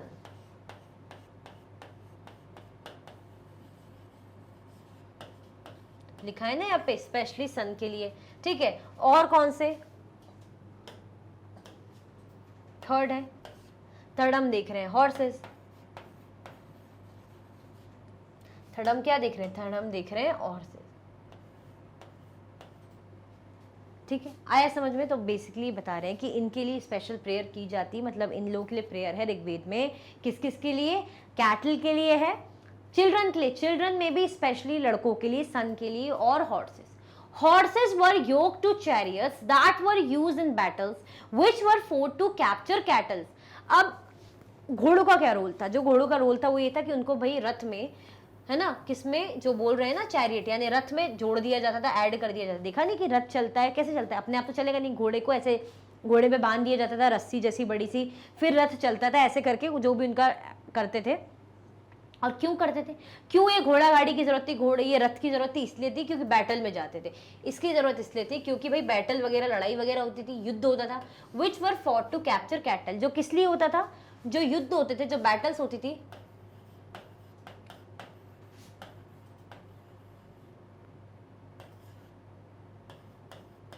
battles were fought for, battles किन किन चीजों के लिए लड़ी जाती थी? इंपॉर्टेंट है, किन किन चीजों के लिए बैटल्स लड़ी जाती थी? याद करो, हमने पढ़ा है चैप्टर में, याद आ रहा है? कौन सी चीजों के लिए बैटल्स लड़ी जाती थी? जैसे कैटल के लिए लड़ी जाती थी, कैटल के लिए लड़ी जाती थी, ठीक है, कि कैटल भाई कैप्चर करना है। दूसरा, लैंड के लिए भी लड़ी जाती थी। फिर तीसरा, वाटर के लिए भी, पीपल, वेल्थ के लिए भी, ठीक है। क्या बोल रहे हैं कि बैटल्स किस लिए होती थी? अगर बैटल की बात करें तो लैंड के लिए भी होती थी, पहले हमने देखा कैटल के लिए होती थी, फिर हम देख रहे हैं कि बैटल्स भाई लैंड वगैरह को कैप्चर करने के लिए होती थी। लैंड लेकर क्या करेंगे? बेचेंगे, प्लॉट वगैरह बनवाएंगे, मल्टी स्टोरी बिल्डिंग बनवाएंगे? नहीं भाई, बैटल इसलिए होती थी लैंड के लिए, ताकि क्या करें? फसलें वगैरह लगाए, है ना, फसलें लगाए। स्पेशली कौन सी क्रॉप को करते थे भाई? हार्डी क्रॉप को, कौन सी क्रॉप को करते थे, हार्डी क्रॉप को, जैसे बार्ले, ताकि क्या है फसलें लगाएं, फसल लगाएं तो उसकी कटाई हो, बढ़िया पैसा वैसा है ना, अच्छा खासा अर्निंग हो उससे, फसलें चाहिए रहती होंगी। पैस्चर मतलब चारा वगैरह के लिए भी लैंड चाहिए रहता होगा, तो जो है क्रॉप्स हो गई है ना, चारे के लिए हो गया, पैस्चर के लिए हो गया, लैंड की जरूरत पड़ती थी, तो इसलिए लैंड को भी जीतते थे, मतलब लैंड के लिए भी बैटल करते थे कि अरे यार लैंड की जरूरत है तो उसको तो हराना पड़ेगा, वो इतना बड़ा लैंड उसके पास है तो कुछ ना कुछ तो करना पड़ेगा, बैटल में हराना पड़ेगा, ऐसी कैटल के लिए होती थी। Some battles were fought for water and to capture people. कुछ बैटल किसके लिए होती थी भाई, वाटर के लिए भी होती थी और पीपल को कैप्चर करने के लिए भी होती थी, जिनको कैप्चर करके काम वगैरह करवाते होंगे, दास वगैरह बनाते होंगे। आया समझ में? यहाँ हम क्या देख रहे हैं कि ऋग्वेद के बारे में पढ़ रहे हैं कि ऋग्वेद में भाई प्रेयर वगैरह होती थी, तो प्रेयर किसके लिए होती थी, हॉर्स के लिए हो गई, बेटों के लिए हो गई, चिल्ड्रन की बात करें, और किसके लिए होती थी, और साथ में होती थी कैटल के लिए। युद्ध भी होते थे, तो युद्ध में जो घोड़े यूज होते थे उनका रथ बनाया जाता था, मतलब उनके साथ रथ बनाया जाता था। बैटल्स होती थी, बैटल कैटल के लिए होती थी, लैंड के लिए होती थी, वाटर के लिए और पीपल के लिए होती थी। आया समझ में? Some of the wealth that was obtained was kept by the leaders. कुछ जो वेल्थ है वो कौन ऑब्टेन करता है, जैसे अगर लीडर ने जीता है तो भाई लीडर ऑब्टेन करेगा, तो क्या होता था वो, Some of the wealth that was obtained was kept by the leaders. उसको कौन रखता है, लीडर रखते हैं। Some was given to the priest and the rest was distributed among the people. सब किसको, कुछ किसको दी गई भाई, कुछ जो दी गई वो क्या करते थे, जो वेल्थ मिली मतलब जो अर्निंग हुई, पैसा वैसा है, धन संपत्ति आई हरा के किसी दूसरे राजा को, तो क्या मिलता था, पैसा आ जाता था। वेल्थ जिस भी फॉर्म में आती है कि वेल्थ मिलती थी, तो वेल्थ का क्या करते थे, जो वेल्थ है कुछ क्या करते थे, खुद जो लीडर है वो रखते थे, कुछ वो प्रीस्ट को दे देते थे, मतलब पंडितों में दान कर देते होंगे, दे देते होंगे उनको, और कुछ है जो पब्लिक में, पीपल में डिस्ट्रीब्यूट कर देते थे। Some wealth was used for the performance of यज्ञ और sacrifice. कुछ पैसे यज्ञ और sacrifice, that means यज्ञ बोलते हैं ना, उसके लिए भी यूज होते थे। In which offerings were made into the fire, जिसमें अग्नि कुंड में क्या करना पड़ता था, ऑफरिंग करनी पड़ती थी। इस टाइप का होता है ना कुंड, जैसे ऐसा ऐसा बनाया कुंड, ऐसा रहता है थोड़ा सा स्क्वायर रेक्टेंगुलर इस फॉर्म में। यहाँ पे जो ऋषि मुनि ऐसे बैठे रहते हैं, ये ऋषि मुनि ऐसे बैठे यहाँ पे बैठ के ऐसे स्वाहा स्वाहा इस टाइप का कुछ भी करते हैं ना, सेक्रीफाइस करते हैं, और बीच में ऐसे आग जलती रहती है, ऐसा रहता है ना, आपने मूवीज टीवीज में देखा होगा कि इस तरीके से ऐसे आग जलती रहती है। तो ये क्या बता रहे हैं, मतलब इस तरीके से सेक्रीफाइस करते थे। अब ये जो सेक्रीफाइस को होता था इसके लिए भी फंड चाहिए पड़ता होगा, वेल्थ मतलब पैसे चाहिए पड़ते होंगे, तो यहाँ यूज करते थे। सेक्रीफाइस में क्या करते थे, ऑफरिंग्स करते थे, कुछ ना कुछ ऑफर करते होंगे, जैसे घी ऑफर करते थे, एनिमल का भी सेक्रीफाइस कर देते थे। These were meant for gods and goddesses, मतलब क्या करना पड़ता था, ऑफरिंग होती थी किसमें, फायर में ऑफरिंग होती थी भाई, आग में ऑफरिंग करते थे। और वो क्यों होती थी, देवी और देवताओं के लिए। क्यों होती थी ये, देवी और देवताओं के लिए ये ऑफरिंग होती थी, ये सेक्रीफाइस होता था। अब सेक्रीफाइस किन फॉर्म में होता था, यानी ऑफरिंग जो ऑफर करते थे आग में, क्या क्या ऑफर करते थे, आग में घी डालेंगे है ना, आग में अनाज यानी ग्रेन भी डालते थे, और कई बार तो एनिमल्स को भी सेक्रीफाइस करते थे। तो हम देख रहे हैं कि क्या क्या कैप्चर करते, लैंड वाटर वगैरह, और जो वेल्थ मिलती थी उसमें से वेल्थ को लीडर रखते थे, जो है ना लीडर रखते थे, ब्राह्मण में दे देते थे या लोगों में बांट देते थे। और कुछ वेल्थ कभी कभी जैसे सेक्रीफाइस यानी यज्ञ वगैरह में भी यूज होते थे। यज्ञ में ऑफरिंग किन किन चीज़ों की होती थी, यज्ञ में ऑफरिंग घी, ग्रेन, और कुछ कई बार तो एनिमल्स की भी ऑफरिंग कर दी जाती थी। ऑफरिंग किस में होती थी, फायर में। किस में करते थे भाई, फायर में करते थे। आया समझ में? आगे बढ़े, चलो अब आगे तो बढ़ रहे हैं। आप ये बताओ आपने लाइक करा कि नहीं करा, फटाफट से लाइक कर दो, चलो बिना टाइम वेस्ट करे क्या कर दो, लाइक कर दो, फिर आगे बढ़ते हैं। कर दिया लाइक, बढ़े आगे, चल ठीक है। Most man took part in these Wars, भाई इन वॉर्स में कई बार जो है मैन क्या करते थे, पार्ट लेते थे। और आदमी आज भी हम देखते हैं वॉर वगैरह होती तो मैन ही जो है पार्टिसिपेट करते हैं, करते कि नहीं करते। Most man took part in these wars, there was no regular army, कोई भी रेगुलर आर्मी नहीं रहती थी। There was no regular army, कोई भी रेगुलर आर्मी भाई नहीं रखते थे। बड़ा ही इंपॉर्टेंट है, ये पता होना चाहिए कि रेगुलर आर्मी नहीं रखते थे। जैसे हम बोलते ना कि राजा है, अगर हम सोचेंगे राजा है तो यानी राजा के पास तो आर्मी होगी, बड़ी बड़ी सी पैलेसेस होंगे, नहीं ऐसा कुछ भी नहीं था। बट आर्मी तो नहीं थी, लेकिन कुछ डिस्कशन वगैरह करने के लिए वॉर से रिलेटेड कि भाई यहाँ लड़ाई करने जाएंगे, युद्ध करने जाएंगे, या कुछ भी कैसे शांति बनाए रखनी है हमारे समाज में, मतलब हमारे एरिया में, ताकि सब कुछ अच्छे चले, तो इन चीज़ों का डिस्कशन ज़रूर होता था। तो असेंबली वगैरह बिठाई जाती थी, ठीक है।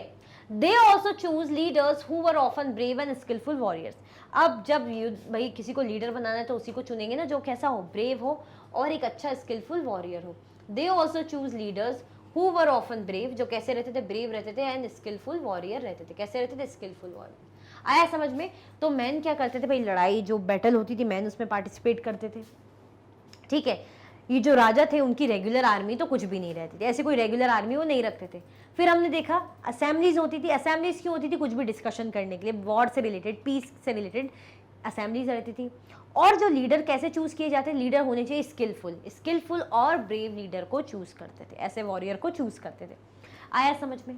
कोई कंफ्यूजन, दिक्कत तो नहीं? आगे बढ़े, चलो। Words to describe people. Words कौन से यूज किए जाते थे पीपल को डिस्क्राइब करने के लिए, है ना। अगर हमें डिस्क्राइब करना रहता भाई किसी को, पीपल को, उस टाइम पे लोगों को, तो क्या वर्ड से यूज करते थे? There are several ways of describing people in terms of the work they do, the language they speak, the place they belong to, their family, their communities and cultural practices. अच्छा, जो word, जो term use करे कि भाई हाँ हम इनको ये बोलेंगे या इनको वो बोलेंगे, वो किस बेसिस पे बोलेंगे, क्या क्या उसके लिए चीजें रहेंगी, उसके लिए वो देखेंगे कि भाई वो पहले काम क्या करते हैं, कौन से काम करते हैं, लैंग्वेज क्या बोल रहे हैं, लैंग्वेज कौन सी बोल रहे हैं ये देखा जाएगा, ठीक है। फिर क्या देखा जाएगा, किस प्लेस से, कौन सी जगह से भाई बिलोंग करते हैं, किस प्लेस से बिलोंग करते हैं ये देखा जाएगा।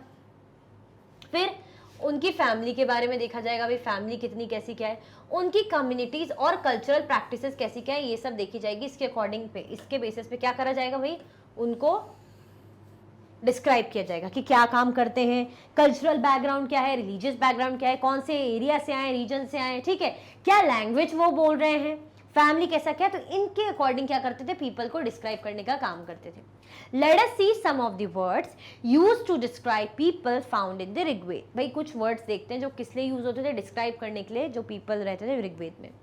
There are two groups who are described in terms of their work. दो ग्रुप थे जो उनके काम के अकॉर्डिंग जिन्हें डिस्क्राइब किया जाता था। अगर हम एग्जाम्पल ले, वो दो वर्क जो है कौन से ग्रुप, एक है प्रीस्ट, कौन से ग्रुप है, टू ग्रुप्स, एक है प्रीस्ट, ठीक है,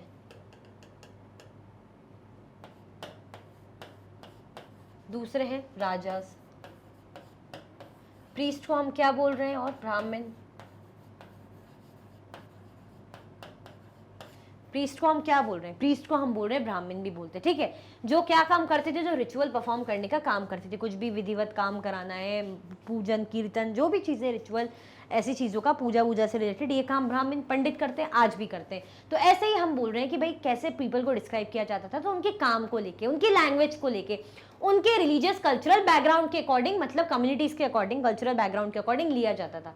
ऐसे ही अगर हम एग्जांपल देखें तो दो ग्रुप के अकॉर्डिंग बात करें तो दो ग्रुप कौन थे जो भाई इनके वर्क के अकॉर्डिंग उनको डिवाइड किया गया था, एक थे प्रीस्ट यानी ब्राह्मण, दूसरे थे राजास। प्रीस्ट क्या काम करते थे, प्रीस्ट तो जो काम रहेगा भाई कि रिचुअल करना है, कुछ भी पूजा अर्चना से रिलेटेड जो भी काम है वो कराते थे। आया समझ में? आगे बढ़े, चलो। These rajas were not like the ones you will be learning about later. ये जो राजा की हम बात कर रहे हैं, अभी तो ब्राह्मण का हमने देख लिया, ये जो राजा की आज हम अभी हम बात करें वैसे नहीं है जैसे बाद में आप लोग पढ़ेंगे, जो बाद में जैसे राजाओं के बारे में पढ़ने वाले ना, ये राजा वैसे नहीं है। क्यों? They did not have capital cities, palaces और armies, nor did they collect tax. जैसे राजा का हम सोचते तो ये इमेजिन करते ना कि अरे महल होगा, राजा की आर्मी होगी, राजा ने टैक्स लगाया होगा, टैक्स कलेक्ट करता होगा, तो ऐसा कुछ भी नहीं था। ये राजा बड़े अलग थे, ये राजा कैसे थे, अलग थे। They did not have capital, इनकी कोई कैपिटल सिटी भी नहीं होती थी कि भाई यहाँ पे कैपिटल बनाएंगे, कोई पैलेसेस भी नहीं थे, ऐसे किले वगैरह महल कुछ भी नहीं था, ना आर्मी रखते थे और ना ही ये टैक्स वगैरह कुछ कलेक्ट करने का काम करते थे, ऐसा कुछ भी नहीं था। Generally sons did not automatically succeed father as raja. Generally ये भी देखा जाता था कि भाई बेटे हैं तो बेटे को राजा बनाएंगे, तो यहाँ पे ऐसा नहीं होता था, ये अलग ही सिस्टम था इनका। यहाँ पे ये लोग ऐसा नहीं करते थे कि भाई बेटा है तो बेटे को राजा बना देंगे। जैसे नॉर्मल आप बात के जब चैप्टर्स पढ़ेंगे ना तो उनमें आप देखेंगे तो बेटा मतलब पिताजी हैं, उसके बाद बेटा राजा बना, तो यहाँ पे ऐसा नहीं होता था। ना आर्मी रहती थी, ना टैक्स वगैरह कलेक्ट करते थे, ना कोई महल था, ऐसा कुछ भी नहीं था। Two words were used to describe the people to the community as a whole. People और कम्युनिटी को डिस्क्राइब करने के लिए, अगर पीपल को डिस्क्राइब करना है या किसी कम्युनिटी को डिस्क्राइब करना है, तो दो वर्ड्स का यूज किया जाता था, दो शब्दों का यूज किया जाता था. वन वॉज द वर्ड जना, एक वर्ड है कौन सा, एक जो वर्ड है वो है ये जन, which we still use in Hindi and other languages. ये जो वर्ड है जना जो हम हिंदी और अदर लैंग्वेजेस में अभी भी यूज करते हैं. आया समझ में. यहाँ हम क्या देख रहे हैं, राजा के बारे में हमने देखा, ब्राह्मण के बारे में तो देखा जो रिचुअल्स परफॉर्म करने का काम करते, पूजा वगैरह का. जो राजा है उनका क्या काम रहता था, मतलब वो वैसे राजा नहीं है जो हम आगे के टाइम पे अभी पढ़ेंगे. ये कैसे थे, ना इनकी आर्मी रहती थी, ना इनके बेटे ही राजा बनेंगे ऐसा कुछ था, है ना इनके कोई महल वहल थे, ऐसा कुछ भी नहीं था. अगर हमें पीपल या कम्युनिटी को डिनोट करना है, एज अ होल हमें बताना है, तो वर्ड्स दो यूज होते थे. कौन से वर्ड, एक था जना, दूसरा वर्ड अभी हम देखेंगे. The other word was wish. दूसरा वर्ड कौन सा यूज होता था, दूसरा विश यूज होता था. कौन सा वर्ड यूज होता था भाई, जन वर्ड यूज होता था और विश वर्ड यूज होता था. ठीक है. जो विश वर्ड कहां से आया, the word Vysya come from wish. जो हम पढ़ते ना शूद्र, वैश्य, ब्राह्मण, क्षत्रिय, इस टाइप के हमने क्लास वो डिवीजन ऐसे पढ़ा था कि इसके बेसिस पे जो पीपल को पुराने टाइम पे डिवाइड करते थे कि ब्राह्मण है, फिर क्षत्रिय है, फिर शूद्र है, वैश्य, इस तरीके से. तो जो वर्ड वैश्य है वो इसी से आया है. कौन से वर्ड, विश से आया है. सेवरल विश और जन आर मेंशन बाय नेम. जो बहुत से विश और जन है उनको कैसे मेंशन किया है, उनको नाम से मेंशन किया जाता है. So we find reference to the Purujan और विश, द भरत जन और विश, द यदुजन और विश एंड सो ऑन. मतलब हम उनको कैसे बोलेंगे, जैसे हम बोलेंगे पुरुजन पुरुविश बोल लो, या हम उनको बोलेंगे भरत जन भारत विश भी बोल सकते हैं, ऐसे यदुजन और यदुविश भी हम बोल सकते हैं. तो इस तरीके से हम पीपल को क्या करते थे, डिस्क्राइब करते थे. आया समझ में, आया समझ में कि नहीं आया, कोई कंफ्यूजन, दिक्कत तो नहीं भाई. राजा वैसे राजा नहीं है जैसे बात के टाइम में हमने देखा कि कैसे मेन जो दो कैटेगरी को मेन माना जाता था, कौन सी कैटेगरी थी, ब्राह्मण और राजा. आया समझ में. दो वर्ड के थ्रू क्या है, कम्युनिटी और होल को डिवाइड किया मतलब डिनोट किया जाता था, जन और विश. जो टर्म था वैश्य किस वर्ड से आया है, वो आया है विश वर्ड से. ठीक है. और जैसे हमने एग्जाम्पल देखे, अगर हमें बोलना है पुरुजन पुरुविश बोल सकते हैं, भरत जन भरत विश बोल सकते हैं, यदुजन और यदुविश बोल सकते हैं. आया समझ में. आगे बढ़े, चलो आगे बढ़ते. पहले तो आप फटाफट से भाई लाइक कर दो, फिर हम आगे बढ़ते हैं. लाइक कर दो. और अभी भी आपको शेयर करना रह गया, भूल गए हो ना, तो फटाफट से शेयर कर दो. अभी भी आधा चैप्टर हमारा बाकी है. ठीक है. चल, do any of these names sound familiar. भाई जो नेम्स हैं जो हमने देखे थे, अभी जो पढ़ेंगे, क्या आपको फैमिलियर लगते हैं, देखते हैं. Sometimes the people who compose the hymns describes themselves as Aryas and call their opponents Dasas and और दस्युस. अब भाई कुछ लोग थे, ऐसा माना जाता है कि जब वो हाइम्स कंपोज करते थे, मतलब जो लोग हाइम्स कंपोज करते थे वो खुद को कहते थे कि हम आर्यस है. क्या है हम आर्यन, एक वर्ड सुना होगा ना, आर्यन, आर्यस. तो हम क्या बोल रहे हैं, हम खुद को बोल रहे हैं कि हम आर्यस है. ठीक है. क्या कर रहे हैं काम, हाइम्स को कंपोज करने का, बनाने का. एंड कॉल देयर अपोनेंट्स, जो उनके ओपोनेंट्स है उनको कह रहे हैं कि भाई ये हमारे जो ओपोनेंट है वो कौन है, दसा और दस्युस. जो उनके ओपोनेंट है उनको कह रहे हैं दसा और दस्युस. आया समझ में. ये जो ये खुद को क्या कह रहे हैं कि भाई हम आर्य हैं, हम क्या करते हैं, हम ऋग्वेद के जो हाइम्स है उसको कंपोज करते हैं, तो हम आर्य हैं, आर्यस है. ठीक है. जो हमारे अपोनेंट है वो है दस और दस्युस. These were people who did not perform sacrifices. ये वो people थे जो सेक्रीफाइस परफॉर्म नहीं करते थे. ठीक है. कौन, किसकी बात हो रही है, दासों की, दस और दस्युस. And probably spoke different languages. और क्या करते थे भाई, अलग अलग लैंग्वेजेस बोलते थे. Later the term dasa and the feminine dasi came to mean slave. बाद में चल के जो वर्ड है, जो टर्म है दास, जो बोल रहे हैं ना, पढ़ रहे हैं दसा एंड दस्युस, ये क्या बनाया गया, इसका फेमिनाइन टर्म है दासी. हम बोलते ना, अगर मेल के लिए यूज कर रहे हैं तो दास, और फीमेल के यूज कर रहे हैं तो दासी. इसका मतलब क्या होता है, इसका मतलब ही स्लेव है हमारे, दास और दासी है. क्या है हमारे, स्लेव है. तो बाद में चल के जो टर्म हुआ, क्या बोला गया इसको, स्लेव. आया समझ में? तो यहाँ पे हमने क्या देखा कि जो हाइम कंपोज करते हैं वो खुद को कह रहे हैं हम आर्य हैं, जो हमारे अपोनेंट है वो कौन है, वो दास और दासियूज हैं। इनका क्या काम रहता है भाई, इनको सेक्रीफाइस नहीं करने दिया जाता। जो एक हमने देखा था ना कि सेक्रीफाइस होते घी में ऑफरिंग, आग में सॉरी ऑफरिंग करते हैं घी, है ना, एनिमल वगैरह की, तो ये सब ये लोग नहीं कर सकते। वो किसके लिए होती, भगवान के लिए होती, तो ये लोग को अलाउ नहीं था, ये लोग नहीं कर सकते थे। इनकी लैंग्वेजेस भी अलग थी और ये आर्य के क्या थे, ओपोनेंट थे। दैट मीन्स आर्य और दास में, दासियों में फर्क था। आर्य क्या थे, आर्य सेक्रीफाइस कर सकते थे, इनकी लैंग्वेज अलग थी। और सोसाइटी में एक स्टेटस होगा, भाई सेक्रीफाइस परफॉर्म कर रहे हैं, हाइम्स बना रहे हैं ऋग्वेद के, दैट मीन्स स्टेटस अलग है। ऐसे ही जो दास है, जो बाद में चल के स्लेव हुए, जिसका फेमिनाइन टर्म होता है दासी, तो वो क्या करते थे बेचारे, उनको सेक्रीफाइस नहीं करने दिया जाता था। ये आर्य के अपोनेंट माने जाते थे। और कैसे थे, इनकी लैंग्वेज भी अलग थी। ठीक है, आया समझ में? आगे बढ़े, चलो। Slaves were women and men who were often captured in war. जो स्लेव्स थे, कौन कौन रहते थे स्लेव, अगर दास की बात करें तो वुमेन भी रहती थी और मैन भी रहते थे। मतलब ऐसा नहीं कि सिर्फ मैन को दास बनाए, औरतें भी दास रहती थी। जैसे आपने महाभारत या आप रामायण देखते हो या कोई भी सीरियल देखते हो माइथोलॉजिकल पुराना हिंदुइज्म का जो रहता है, तो उसमें दास और दासी औरतें भी रहती है ना, जैसे रानी महारानी के साथ दासियां रहेंगी, रहती है ना, तो ऐसे ही मैन एंड वुमेन, ऐसे आप याद कर सकते हो। Were often captured in war, और ये मिलते कैसे थे, इनको वॉर में, जो भी वॉर होते थे उन वॉर में इनको कैप्चर किया जाता था, है ना। कोई भी युद्ध हुआ, वॉर हुआ, तो हार गए ये लोग, जो इनका राजा हार गया तो इनको कैप्चर कर लिया, बंदी बना लिया। They were treated as the property of their owners who could make them do whatever work they wanted. ये क्या होता था कि इनको जो ओनर, जो कैप्चर करके लाते थे, जो राजा, क्या मानते थे, अपनी प्रॉपर्टी जैसे, कि भाई मेरी प्रॉपर्टी, मैं उसको कैसे भी यूज करूं। जैसे ये पेन मेरी प्रॉपर्टी है, मानो अगर जस्ट एग्जाम्पल के तौर पे, तो मैं क्या करूंगी, इसको जो चाहे ऐसे फेंकूं, जो भी इस्तेमाल करूं, जब चाहे वो करूं, है ना। मतलब ये नहीं देखो कि बेचारा खराब ना हो जाए, मैं बस यूज कर रही हूं। तो ऐसे ही जो राजास थे, ओनर्स थे बेसिकली, वो क्या करते थे, इनको जैसा भी जो चाहे काम करवा सकते थे और इन्हें करना पड़ता था। क्यों? क्योंकि ये दास है ना, तो दास से अगर कोई उनके हेड बोलेंगे, कुछ राजा बोलेंगे, तो बात माननी पड़ेगी, क्योंकि दास है, ओनर है वो, जिन्होंने लेकर आए जो। While the Rigved was being composed in the northwest of the subcontinent, there were other developments elsewhere. Rigveda क्या था, ऋग्वेद कहाँ कंपोज हुआ था, वेरी इंपॉर्टेंट भाई, पता तो होना चाहिए ऋग्वेद कंपोज कहाँ हुआ था। ऋग्वेद कंपोज हुआ था north west of the subcontinent, subcontinent के नॉर्थ वेस्ट एरिया में। नॉर्थ वेस्ट एरिया कहाँ होगा, ये हम नॉर्थ है, ये ईस्ट है, ये साउथ है, ये वेस्ट है। हमसे क्या बोल रहे हैं, नॉर्थ वेस्ट वाला एरिया, दैट मीन्स ये वाला एरिया में कंपोज हुई होगी, इन कुछ एरियाज में ऐसे कंपोज हुई होगी। ठीक है, इन कुछ एरिया में जो है ऋग्वेद कंपोज हुआ होगा, है ना, नॉर्थ वेस्ट वाले एरिया में, इस तरीके से, जिसको हम क्या बोलते हैं, नॉर्थ वेस्ट। क्योंकि नॉर्थ, यहाँ से नॉर्थ मिल रहा है, यहाँ से वेस्ट मिल रहा है। ठीक है, चलो। There were other developments elsewhere, भाई अदर डेवलपमेंट्स भी हो रहे थे इधर उधर। आया समझ में? Let us look at some of these, भाई इन पे कुछ हम चर्चा करते हैं, देखते हैं ऐसे क्या डेवलपमेंट्स थे। यहाँ पे हमने क्या देखा, यहाँ पे हमने देखा कि क्या करा जाता था, जो स्लेव्स लाए जाते थे।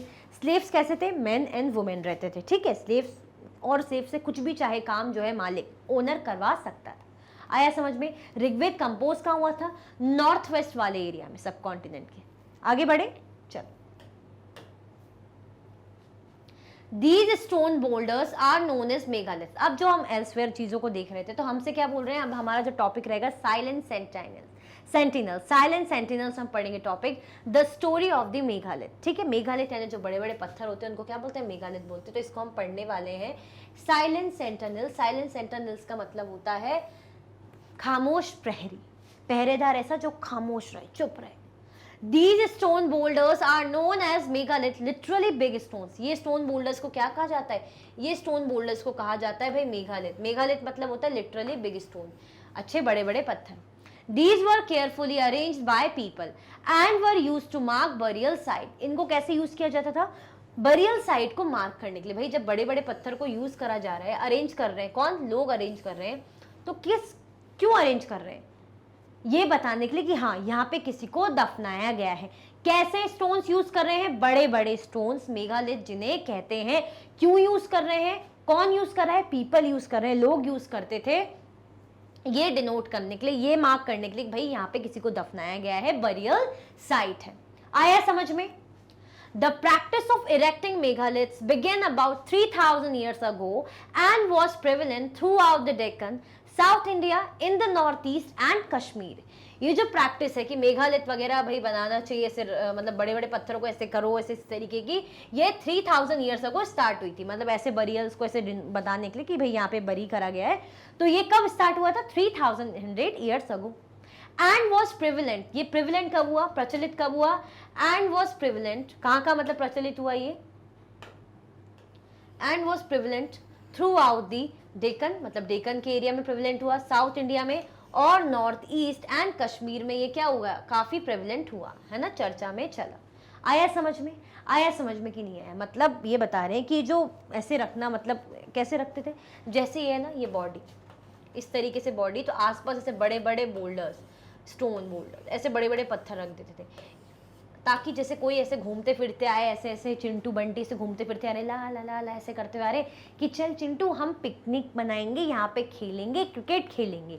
देखो अरे ये इतने सारे जो सर्कल में ऐसे बड़े बड़े पत्थर क्यों रखे?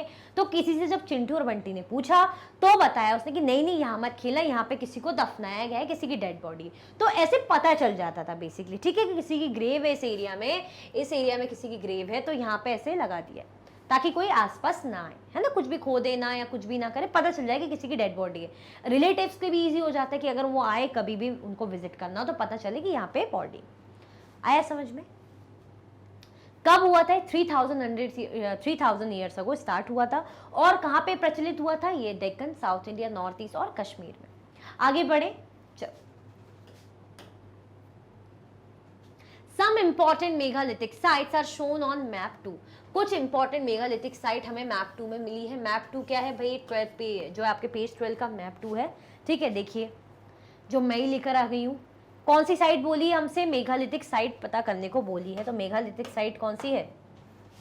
ये रही,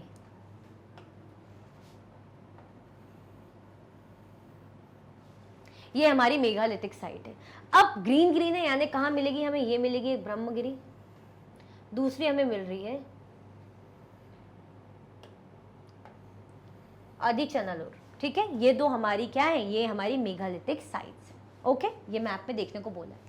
While some megaliths can be seen on the surface, other megalithic burials are often underground.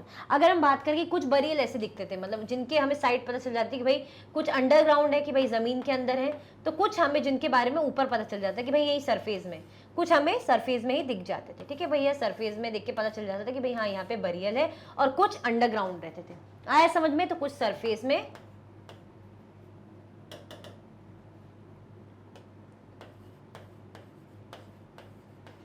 और कुछ अंडरग्राउंड।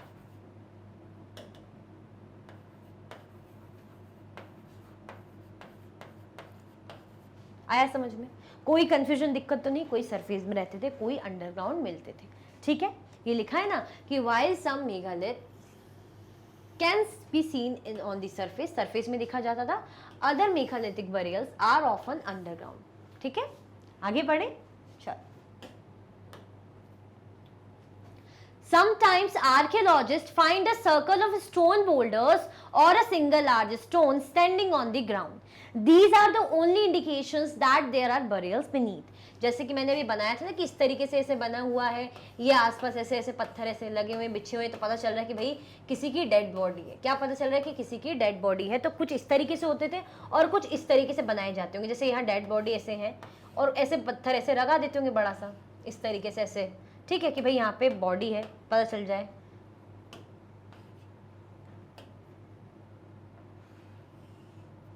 इस तरीके से कि भाई यहाँ पे बॉडी है, यहाँ पे कोई रखी है, जैसे हम देखते हैं ना मूवीज वगैरह कृष्ण ये सब में, तो दिखता है हमें कि इस तरीके से ऐसा रहता है, तो पता चल जाता है कि भाई इसकी यहाँ पे कुछ वो डेट ऑफ बर्थ या ऐसे नेम भी लिखा रहता है यहाँ पे, ठीक है। तो एक कभी ऐसा मिल जाता था और कभी इस तरीके का कि ऐसे डेड बॉडी और आसपास मतलब जो है नीचे डेड बॉडी है, दफन है, जो करा रखा है उनको, और बोल्डर्स, बड़े बड़े पत्थर ऐसे सर्कुलर फॉर्म में रखे हुए हैं। तो समटाइम्स कैसे कैसे मिले आर्कियोलॉजिस्ट को, sometime archaeologist find a circle of stone boulders और a single large stone standing on the ground, और सिंगल लार्ज स्टोन मिला है ग्राउंड, ठीक है, कभी कभी ऐसा मिला है। There are only indication that there are burial beneath, मतलब इन्हीं के थ्रू पता चल जाता था कि भाई पता चलता था कि यहाँ पे किसी को दफनाया गया है। अदरवाइज जैसे चिंटू बंटी का केस हुआ था कि खेलते खेलते चले गए, है ना, कि यहाँ पिकनिक मनाएंगे, पता चल अगर नहीं वहाँ पे पत्थर रखे होते तो कैसे पता चलता, वहीं बैठ के पिकनिक मना रहे और नीचे ग्रेव है, ठीक है, आया समझ में। तो this type of megalithic is known as a cist. इस टाइप के मेगालिथ को क्या बोला जाता है, सिस्ट बोला जाता है। इस टाइप की मेगालिथ को सिस्ट बोला जाता है। सम सिस्ट लाइक द वन, जो सिस्ट है अगर इस टाइप को देखा जाए इसको क्या बोलते हैं, इस have port holes which could be used to as an entrance. भाई इसमें क्या रहते हैं, कुछ इसमें पोर्ट होल्स रहते हैं, इस तरीके के होल्स है जो किस लिए यूज होते हैं, एंट्रेंस के लिए, एंटर होने के लिए, ठीक है। तो इसको क्या बोलते हैं, इस टाइप की साइट को हम बोलते हैं सिस्ट, ठीक है। कुछ सिस्ट में पोर्ट होल्स भी होते हैं जिनके थ्रू एंट्रेंस होता है, एंटर कर सकते हैं। आया समझ में, आगे बढ़े, चल। All these burials have some common features. Generally, the dead were buried with distinctive pots which are called black and red ware. ये जो burials हैं इनके कुछ common feature रहते थे, ये जो burials हैं इनके कुछ common features रहते थे, जैसे क्या क्या, ये जो burials थे generally the dead were buried with distinctive pots। भाई इन जो dead है इनको distinctive कुछ pots के साथ bury किया जाता था, इनको मतलब ऐसा रखा जाता था कि इनके साथ pots हों। pots कैसे मिलते थे, pots मिलते थे black and red ware। कैसे pots मिलते थे, pots मिलते थे black and red ware, ठीक है, black and red ware distinctive type के पॉट्स यहाँ पे मिलते थे, okay. Also found are tools and weapons of iron and sometimes skeletons of horses, horse equipments and ornaments of stone and gold. और क्या क्या चीजें मिलती थी, कई बार टूल्स भी मिल जाते थे। तो टूल्स कैसे, टूल्स वेपन जैसे किसके, आयरन के, और कभी कभार स्केलेटन मिल जाती थी, किसी घोड़े की स्केलेटन मिल गई, हॉर्स के इक्विपमेंट मिल गए, और ऑर्नामेंट्स मिल गए किसके, स्टोन एंड गोल्ड के। मतलब क्या क्या चीजें मिल गई, जैसे आयरन मिल गया, लोहा मिल गया, है ना, लोहे के वेपन मिल गए, इक्विपमेंट्स मिल गए, टूल्स जो है जो जिसको दफनाया गया उसके साथ मिल गए, है ना, कभी उसके साथ जो है घोड़े के इक्विपमेंट्स मिल गए या स्केलेटन मिल गए, साथ में कभी कभी स्टोन और गोल्ड के ऑर्नामेंट्स भी मिल जाते थे। और वैसे तो हमने देखा पॉट्स में तो डिस्टिंक्टिव पॉट्स मिलते थे, ब्लैक एंड रेड वेयर। तो ये क्या था, ये भाई बरियल्स में कॉमन फीचर ये देखने को मिला था। आया समझ में, आगे बढ़े, चल। Was iron use in the Harappa city, अगर यहाँ पे हमसे पूछा गया था कि क्या आयरन यूज होता था हड़प्पा सिटी में, देखते हैं। Iron equipment found from megalithic burial, ये आयरन भाई मेगालिथिक बरियल में मिला है। आयरन के आइटम्स, आयरन के क्या क्या आइटम है, एक हॉर्स का इक्विपमेंट है, लेफ्ट के टॉप में आप देखेंगे, लेफ्ट साइड में मतलब टॉप में देखेंगे तो मिलेगा, ये आपके बुक में लिखा है ऐसे लेफ्ट टॉप, तो आप बुक में देखेंगे तो और ज्यादा अच्छे समझ में आएगा। फिर हमें इक्विपमेंट देखें, हमें हॉर्स का इक्विपमेंट है, एक हमारा एक्स जिसे हम हथौड़ी बोलते हैं, ठीक है, ये हमें मिला है। और क्या मिला, डैगर, डैगर यानी जैसे ये कटार, है ना। तो ये टाइप के क्या आयरन इक्विपमेंट हमें मिले। आगे बढ़े, चल। Finding out about social differences, अब सोशल डिफरेंसेस, किसी का स्टेटस हाई किसी का लो, तो इसके बारे में क्या करना है, finding out about social differences, social difference के बारे में फाइंड आउट करना। Archaeologist think that objects found with the skeleton probably belong to the dead person. Archaeologist का ऐसा मानना था कि जो भी ऑब्जेक्ट, चाहे वो ऑर्नामेंट्स मिले, पॉट्स मिले, जो भी ऑब्जेक्ट अगर डेड बॉडी के साथ मिल रहे हैं, दैट मीन्स ये उन्हीं के हैं, उन्हीं को बिलोंग करते होंगे। अगर मान लो मेरे साथ ये वॉच मिल गई, दैट मीन्स ये वॉच मतलब मेरी, आप ये समझ जाओगे कोमल मैम की, है ना, ऐसा सोच रहे हो। ये एग्जाम्पल के तौर पर मैं आपको समझा रही हूँ कि आर्कियोलॉजिस्ट थिंक, आर्कियोलॉजिस्ट का ये मानना रहता था कि अगर कुछ भी ऑब्जेक्ट जैसे मिल रहे हैं स्केलेटन के साथ, probably belong to the dead person, मतलब स्केलेटन, ये हड्डियों के साथ, जो भी आर्कियोलॉजिस्ट को जो भी डेड पर्सन की हड्डियों के साथ, स्केलेटन के साथ ऑब्जेक्ट्स मिल रहे हैं, यानी वो उसी के हैं। Sometimes more objects are found in one grave than in another.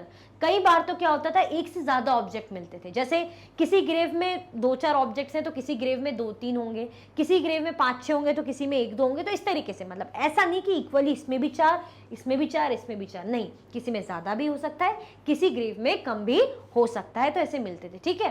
तो sometimes more objects are found in one grave than in another, ठीक है। ऐसा नहीं सोचना कि बिल्कुल एक नंबर पे कि इसमें 4 है तो उसमें 4 है, ऐसा क्यों, यही तो बताता है स्टेटस का डिफरेंस। भाई जिसके पास ज्यादा चीजें होंगी इसके साथ ज्यादा, जिसके पास नहीं होंगी बेचारे के साथ कम। तो हम क्या देख रहे हैं ना कि सोशल डिफरेंस कैसे पता चलता था, तो इनके थ्रू पता चल जाता था। तो फाइंड ब्रह्मगिरी ऑन मैप 2, ये जो मैप 2 है इसमें हमें ब्रह्मगिरी बताना है। ये रहा हमारा ब्रह्मगिरी, जो क्या है, एक मेगालिथिक साइट है। क्या है ब्रह्मगिरी? एक मेगालिथिक साइट है।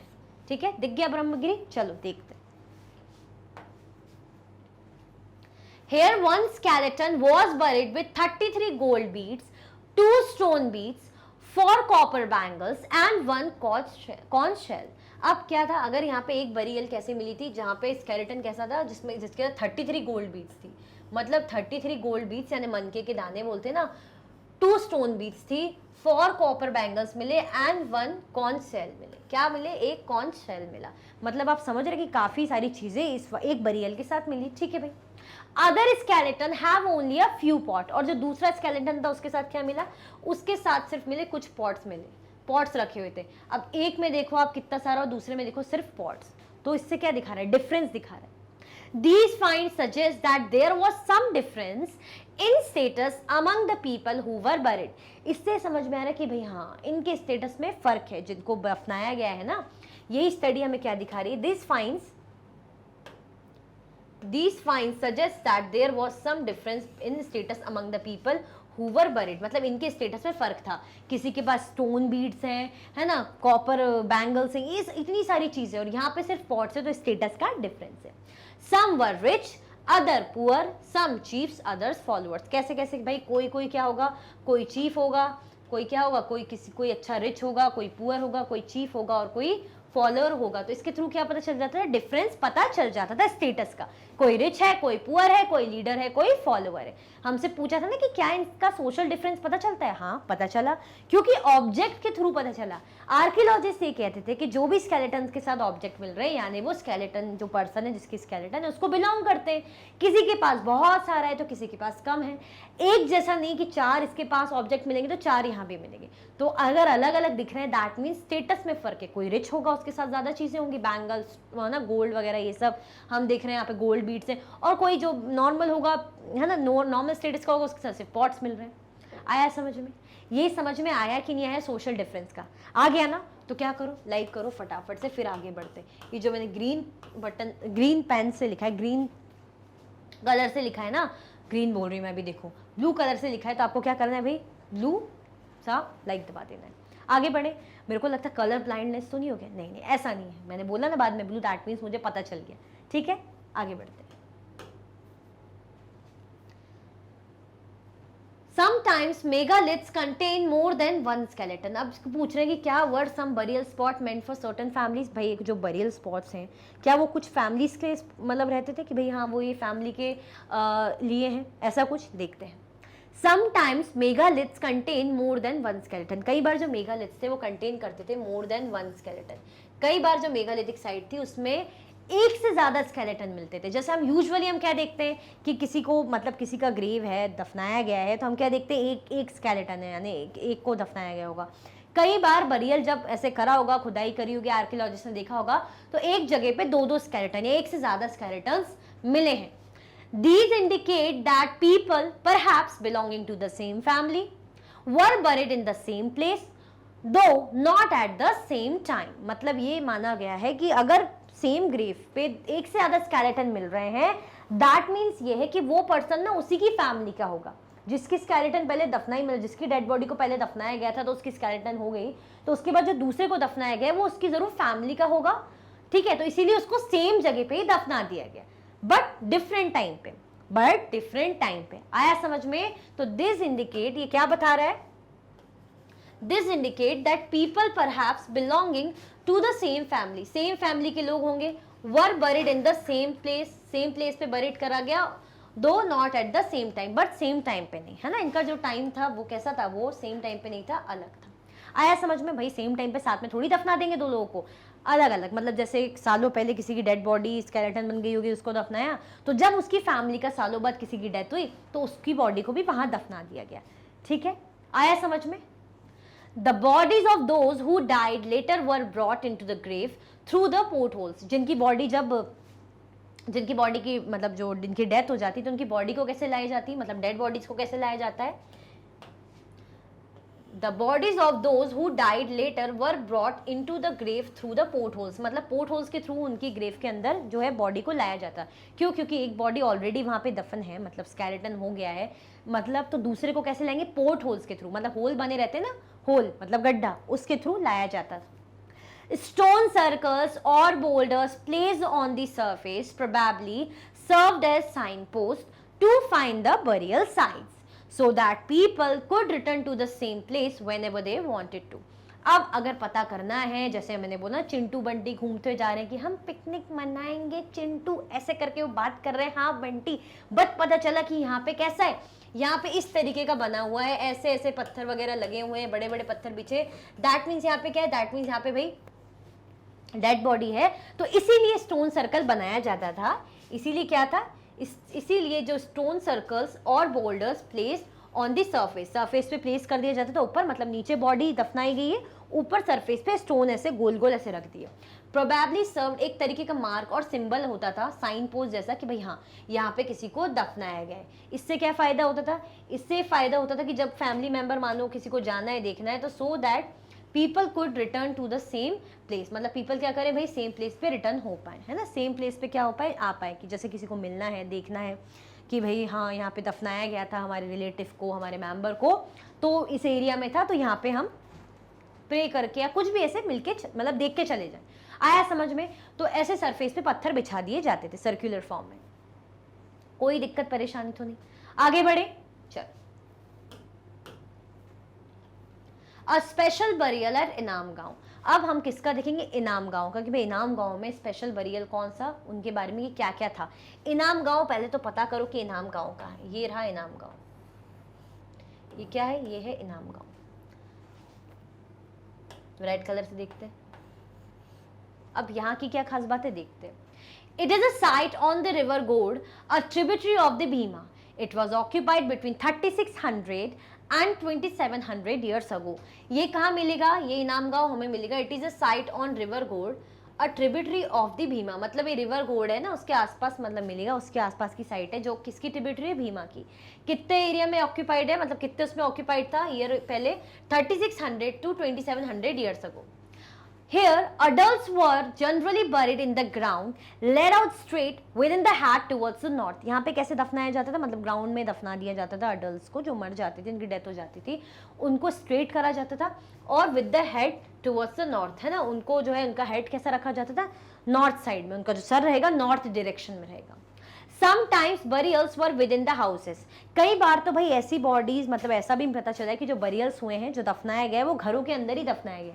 हम क्या किसी की डेड बॉडी को घरों के अंदर दफनाते हैं? आज के ज़माने में होता है, पर वो क्रिमिनल माइंडेड लोग होते हैं, जो चोर भाई, जो गलत क्या करते हैं, किसी का खून कर देते, मर्डर कर देते, पुलिस से बचने के लिए घर में दफना दी, तो वो आज के क्रिमिनल माइंडेड लोग करते हैं। बट ये उस जमाने में होता था कि जो जिसकी डेथ हो जाती थी तो घरों के अंदर ही दफना दिया। सोचो अपन तो डरते ना, अरे अरे नहीं घर के नीचे लाश, अरे बहुत डर लग रहा है, बट ये तो क्रिमिनल माइंडेड लोग करते हैं। बट यहाँ पे इन जनरल होता था, कहीं कहीं कुछ ऐसी बरियल्स मिली है कि घरों के अंदर ही बॉडी को दफना दिया गया, जो रिलेटिव की डेथ हो गई होगी तो भाई वहीं पर ही दफना दिया गया।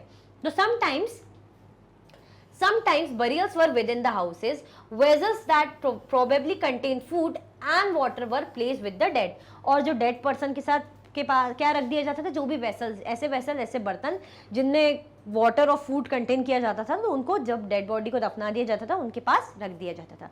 ये कहाँ दिखा हमें? इनाम गांव में। ठीक है, कि भाई कुछ बॉडीज कैसे मिली? घर के अंदर ही दफन थी, ऐसे स्केलेटन्स मिले। आगे बढ़े, चल।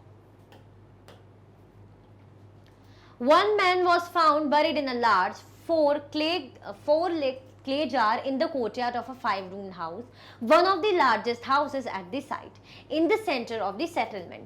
सेटलमेंट के जस्ट सेंटर में, मतलब जो शहर है उसके सेंटर में एक ऐसा घर मिला था, मतलब वहाँ पे ऐसा घर था जिसका ऐसा था, अच्छा बड़ा सा घर था, 5 कमरों वाला। कैसा मिल रहा है भाई? बढ़िया 5-room हाउस, 5 कमरों वाला घर, जहाँ पे एक बॉडी कैसे मिली? जैसे बोल रहे हैं ना कि one man was found buried in a large 4-leg clay jar in the courtyard.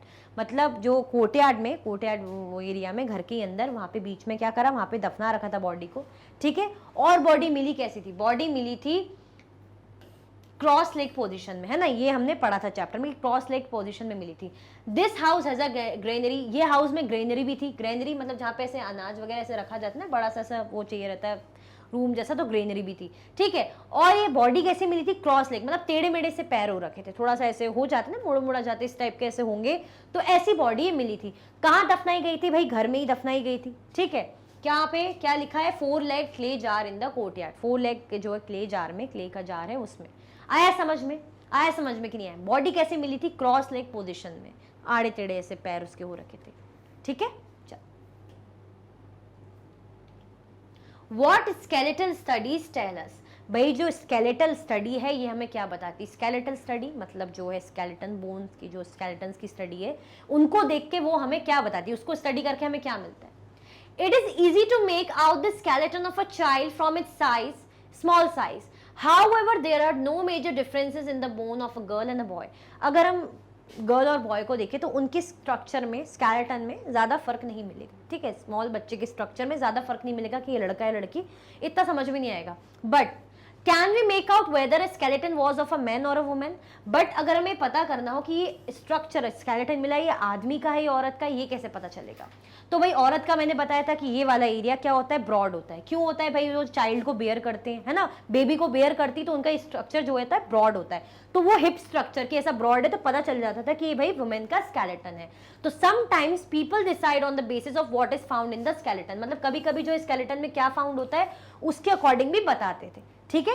देखते हैं, for instance if a skeleton is found with the jewellery it's sometime thought out to be a man, मतलब ऐसा माना जाता था अगर जो skeleton के साथ गहने मिल रहे हैं, ऑर्नामेंट्स मिल रहे हैं, तो वो औरत की होगी। बट पुराने ज़माने में अगर हम माइथोलॉजिकल सीरियल देखते तो हम ये देखते ना कि राजा महाराजा, मतलब रानी भी गहने वहने पहनी हुई है और राजा भी बिल्कुल कुंडल उंडल गहने वहने पहना है, लंबे लंबे बाल है, तो डिफरेंस करना मुश्किल हो जाता था। बट एक अच्छा तरीका क्या था, एक अच्छा तरीका ये था, a better way to figure out the sex of a skeleton to look out the bone structure, bone के स्ट्रक्चर के थ्रू हम उनका सेक्स पता कर सकते थे कि मेल है या फीमेल है, ठीक है। The hip or the pelvic area of a woman is generally larger to enable child bearing. क्यों, क्योंकि भाई जब औरतें क्या करती हैं भाई, चाइल्ड बेयर करती हैं, उनको प्रेग्नेंट होती हैं वो लोग, तो उनका एरिया ऑलरेडी ऐसा रहता है, स्ट्रक्चर हिप का ऐसा थोड़ा सा ब्रॉड, जैसे मेन का मिलेगा ऐसा मिल जाएगा थोड़ा सा, मैं एग्जैक्टली मेरी ड्राइंग अच्छी नहीं ऐसे सीधे में स्ट्रेट में, बट वुमेन का थोड़ा सा ऐसा, इतना भी नहीं होगा। वुमेन का स्ट्रक्चर कैसा रहेगा, थोड़ा सा नीचे का थोड़ा सा ऐसा रहेगा, इस तरीके का थोड़ा सा, मतलब यहाँ से थोड़ा सा ऐसा रहेगा। आया समझ में, तो इस डिफरेंस से पता चल जाता था। तो एक डिफरेंस क्या बोल रहे हैं कि भाई स्केलेटन में ज्वेलरी मिल जाती थी तो क्या होता था, वो ऐसा माना जाता था भाई वो वुमेन की है, ऐसा मान लेते थे, thought that it would be of women, thought to be that of a women. However there are problems with this, but इसके साथ भी प्रॉब्लम रहती थी। क्यों, क्योंकि कई बार जो है मेन वो भी ऑर्नामेंट्स पहनते थे, मैंने बोला ना राजा महाराजा कान के कुंडल वगैरह बैंगल्स पहने हुए। बट एक डिफरेंस पता करने का तरीका ये था, बोन स्ट्रक्चर को देख के हम क्या कर सकते थे, उनका सेक्स का पता लगा सकते थे। बोन स्ट्रक्चर को देखेंगे तो उनका भाई मेल या फीमेल ये पता लगा सकते थे। तो द हिप और the pelvic area of a woman is generally larger to enable child bearing, मतलब औरत का जो एरिया होता है लोअर बैक का, लोअर एरिया मतलब कैसा होता है, थोड़ा सा पेल्विक वाला एरिया, ये वाला एरिया ब्रॉड होता है, तो इससे पता चल जाता था कि वाइडर है, दैट मीन्स ये वुमेन है। आया समझ में, स्केलेटल स्टडी से ऐसे पता चल जाता है। ओके, आगे बढ़े, चल। These distinctions are based on modern skeletal studies, और ये जो distinctions है, जो difference है, कैसे पता चलता है, modern skeletal studies के थ्रू पता चलता है। कैसे? About 2000 years ago there was a famous physician, मतलब ये तो हमने देख लिया कि modern skeleton studies के थ्रू पता चलता है, but 2000 साल पहले की बात है, ये बहुत interesting है। 2000 साल पहले there was a famous physician named Charak who wrote a book on medicine known as the चरक संहिता। एक थे फिजिशियन, फेमस फिजिशियन थे जिनका नाम था चरक, ठीक है। उन्होंने एक बुक लिखी थी, क्या बुक लिखी थी, उन्होंने बुक लिखी थी चरक संहिता। कौन सी बुक लिखी थी, उन्होंने बुक लिखी थी चरक संहिता। अब उस बुक में क्या था भाई, जिसके बारे, क्यों हम उसके बारे में बात कर रहे हैं, देखिए। There he states that a human body has 360 bones। यहाँ पे उनका कहना था कि भाई जो इंसान की बॉडी होती है उसमें 360 बोन्स होती है। Really? 360 bones we have? Are you sure? क्या आप मुझे बता सकते हैं? Please answer। अगर मैं गलत हूँ, अगर जो है कि भाई नहीं सही बोल रहे हैं, 360 बोल रहे हैं, क्या ये सही है और गलत है, यू हैव टू आंसर। बताओ कमेंट में यस और नो, सही कह रहे हैं चरक की गलत कह रहे हैं। वेरी बोलेंगे बहुत ही कॉमन आंसर है, बहुत ही इजी आंसर है, इसीलिए पूछ लिया जस्ट। कि जब फिजिशियन, फेमस फिजिशियन आप देख रहे हैं, कह रहे हैं, तो क्या सच में 360 बोन्स होगी? नहीं, गलत। कितनी होती है? 206 होती है।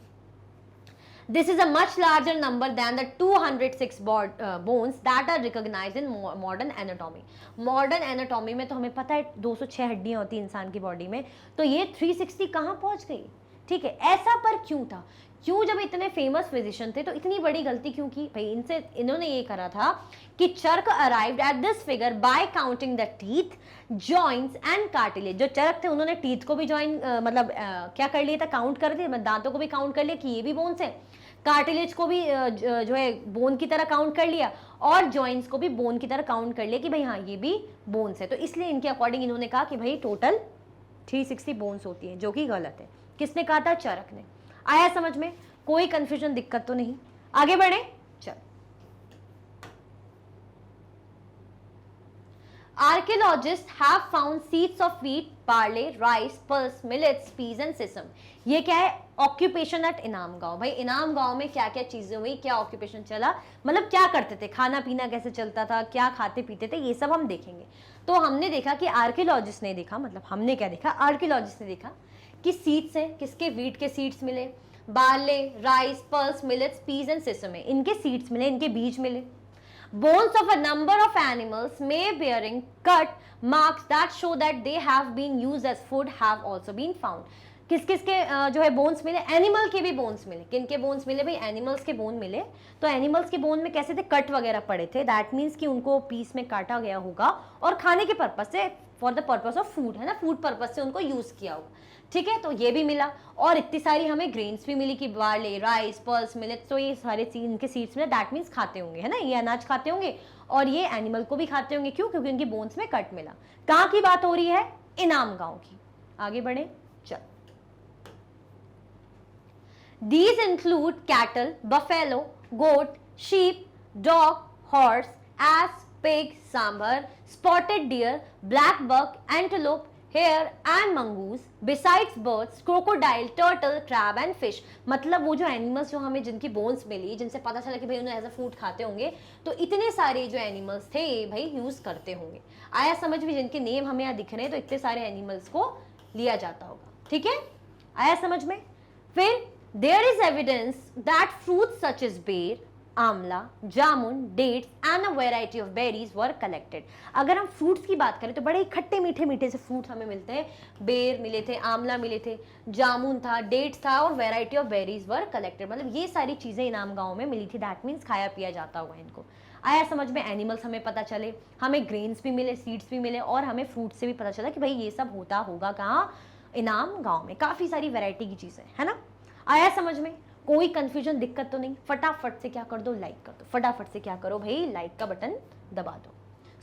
इसी के साथ भाई आपके चैप्टर का कंप्लीट चैप्टर रिवीजन एंड होता है। आपको क्या करना है? शेयर कर दीजिए फटाफट से अपने क्लासमेट्स को, जो भाई सेशन ज्वाइन नहीं कर पाए। लाइक कर दीजिए मेरे मोटिवेशन के लिए। ये वीडियो एंड होती है। अगर आप और भी वीडियो के लेक्चर्स देखना चाहते हैं तो आप मैग्नेट ब्रेन्स के यूट्यूब चैनल, एप्लीकेशन और वेबसाइट पर देख सकते हैं।